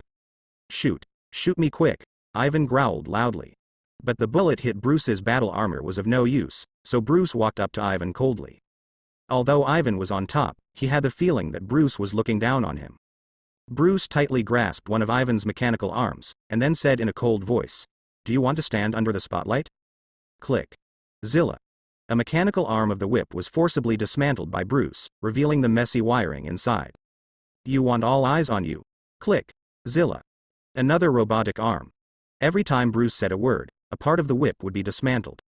In the end, all the limbs of the whip were forcibly removed by Bruce, and in the end Ivan only had the energy core in his chest and 2 whips that were still emitting lightning.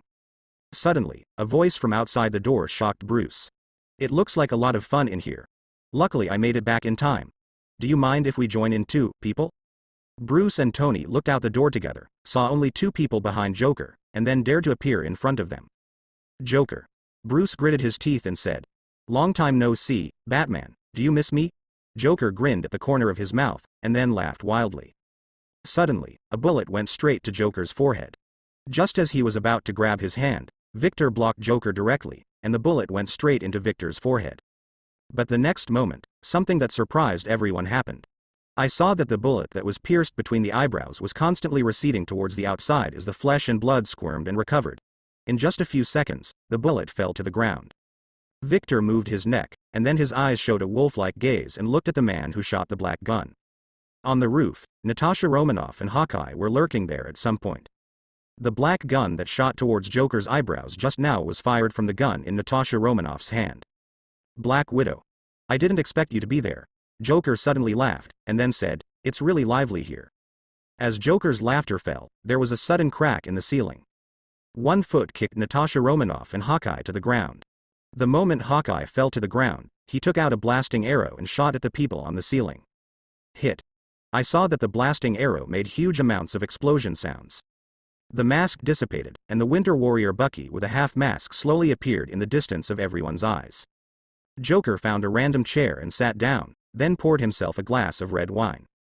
Shaking the red wine under the quilt, Joker narrowed his eyes and said, "The actors and audience are all here now, what are you waiting for?"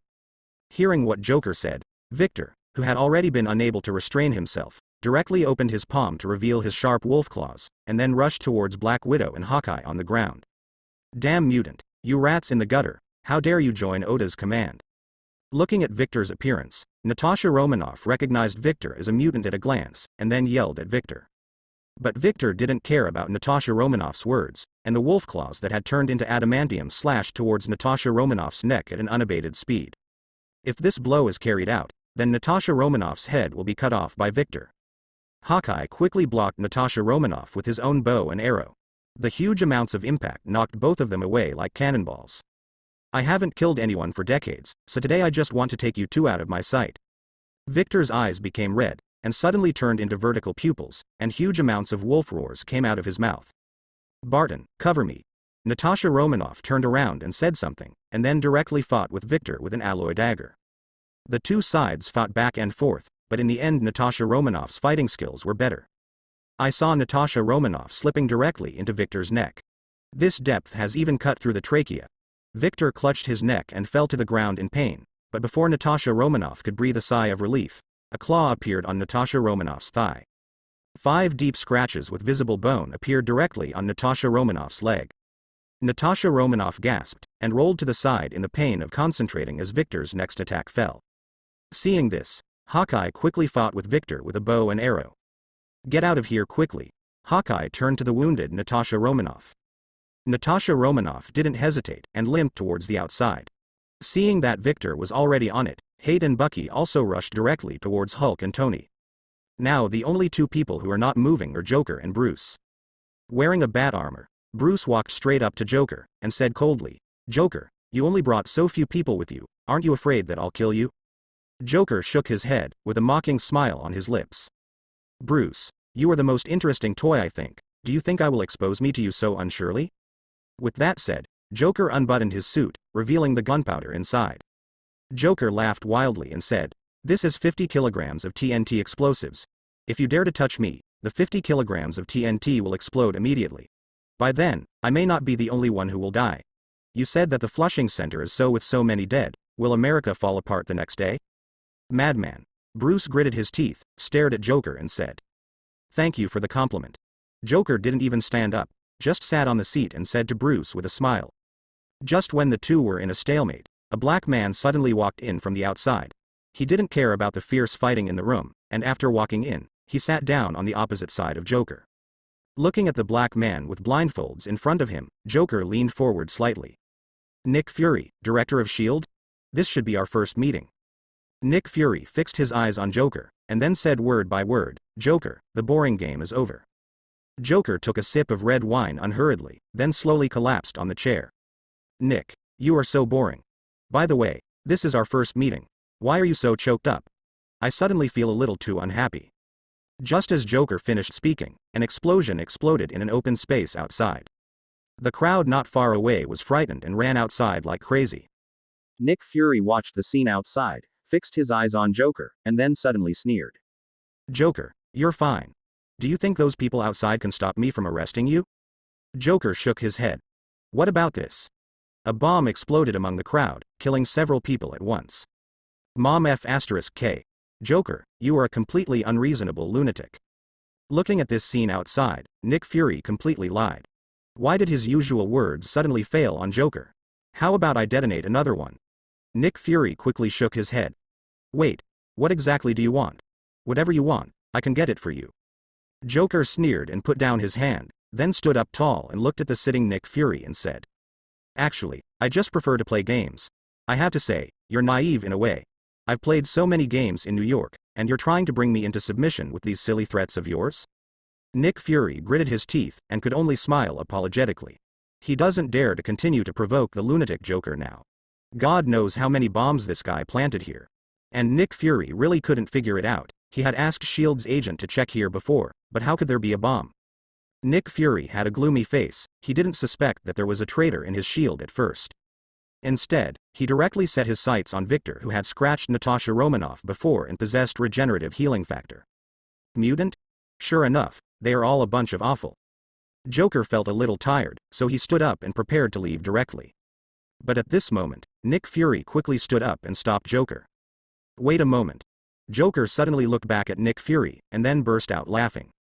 "It seems that you still have reinforcements? And you are still on the way?" Joker sat back on his seat, then looked at Nick Fury with a smile and said slowly. Nick Fury's face was covered with cold sweat, and then he stared at Joker closely, wanting to see his reaction. Joker shook his head helplessly. "Although you played a little trick with me, I have to say that you have indeed aroused my curiosity. Please hurry up and call your rescuers. I don't have much patience. "No problem. He'll be here soon." Nick Fury breathed a sigh of relief. Luckily he guessed right this time. Joker is indeed a person who likes to play very much, perhaps because of certain experiences that make Joker crazy. It is precisely because of this that Joker cannot be measured by ordinary people's thinking. He deliberately slipped the tongue, although Joker found out, but also aroused Oda's interest. Nick Fury stares hard at Joker. Wait. When rescuers arrive, it's time for Joker to be captured. Finally, about 5 minutes later, there was a sudden commotion outside the cordon outside. After a while, a child in protective clothing crossed the cordon and walked in from the outside. Joker's eyes were sharp, and he even saw the fear of the humans outside for the child in front of him. Joker lowered his head and thought. He just watched Joker walk into Flushing, and sat down obediently next to Nick Fury. The moment a child walks in, The electric current of the two electric whips in Ivan's hand suddenly began to become weaker, and then the electric current quickly disappeared, and all of them gathered in the child's body. Nick Fury suddenly laughed like Joker. After a while, Nick Fury finally said, "Why don't you try if your bomb still works?" Joker pressed it, but there was no response. Interesting, indeed very interesting. Joker also looked at the kid next to Nick Fury. Nick Fury said proudly, "This is a beta-level mutant that I specially sent someone to Westchester State to find someone to bring out from the Mutant Academy. He can suppress and absorb all electric current. Now that you don't even have the threat of a bomb in your hand, do you think I'm still afraid of you?" Joker smiled helplessly. "Nick Fury, how could you be so naive to think that a mere beta-level mutant can suppress me?" While talking, Joker took out a stone from his shirt. It was the meteorite that Joker had collected from the body of Dr. Mark Lois, who was killed by Victor in the Hydra base in Siberia, where adamantium was developed. According to the deceased doctor, he was able to research the key to adamantium. Not only that, Joker has also experimented with whether this stone has other uses in the past few days. As a result, Joker found some other uses. For example, as long as this stone is close to Victor, Victor's self-healing ability will fail. This also gave Joker a guess about the stone. As long as a mutant is close to this stone, the mutant will lose its power. Sure enough, after Joker took out the stone, the child with blue skin suddenly became weak, and then the blue skin on his body also faded away constantly. The whip in Ivan's hand also glowed again.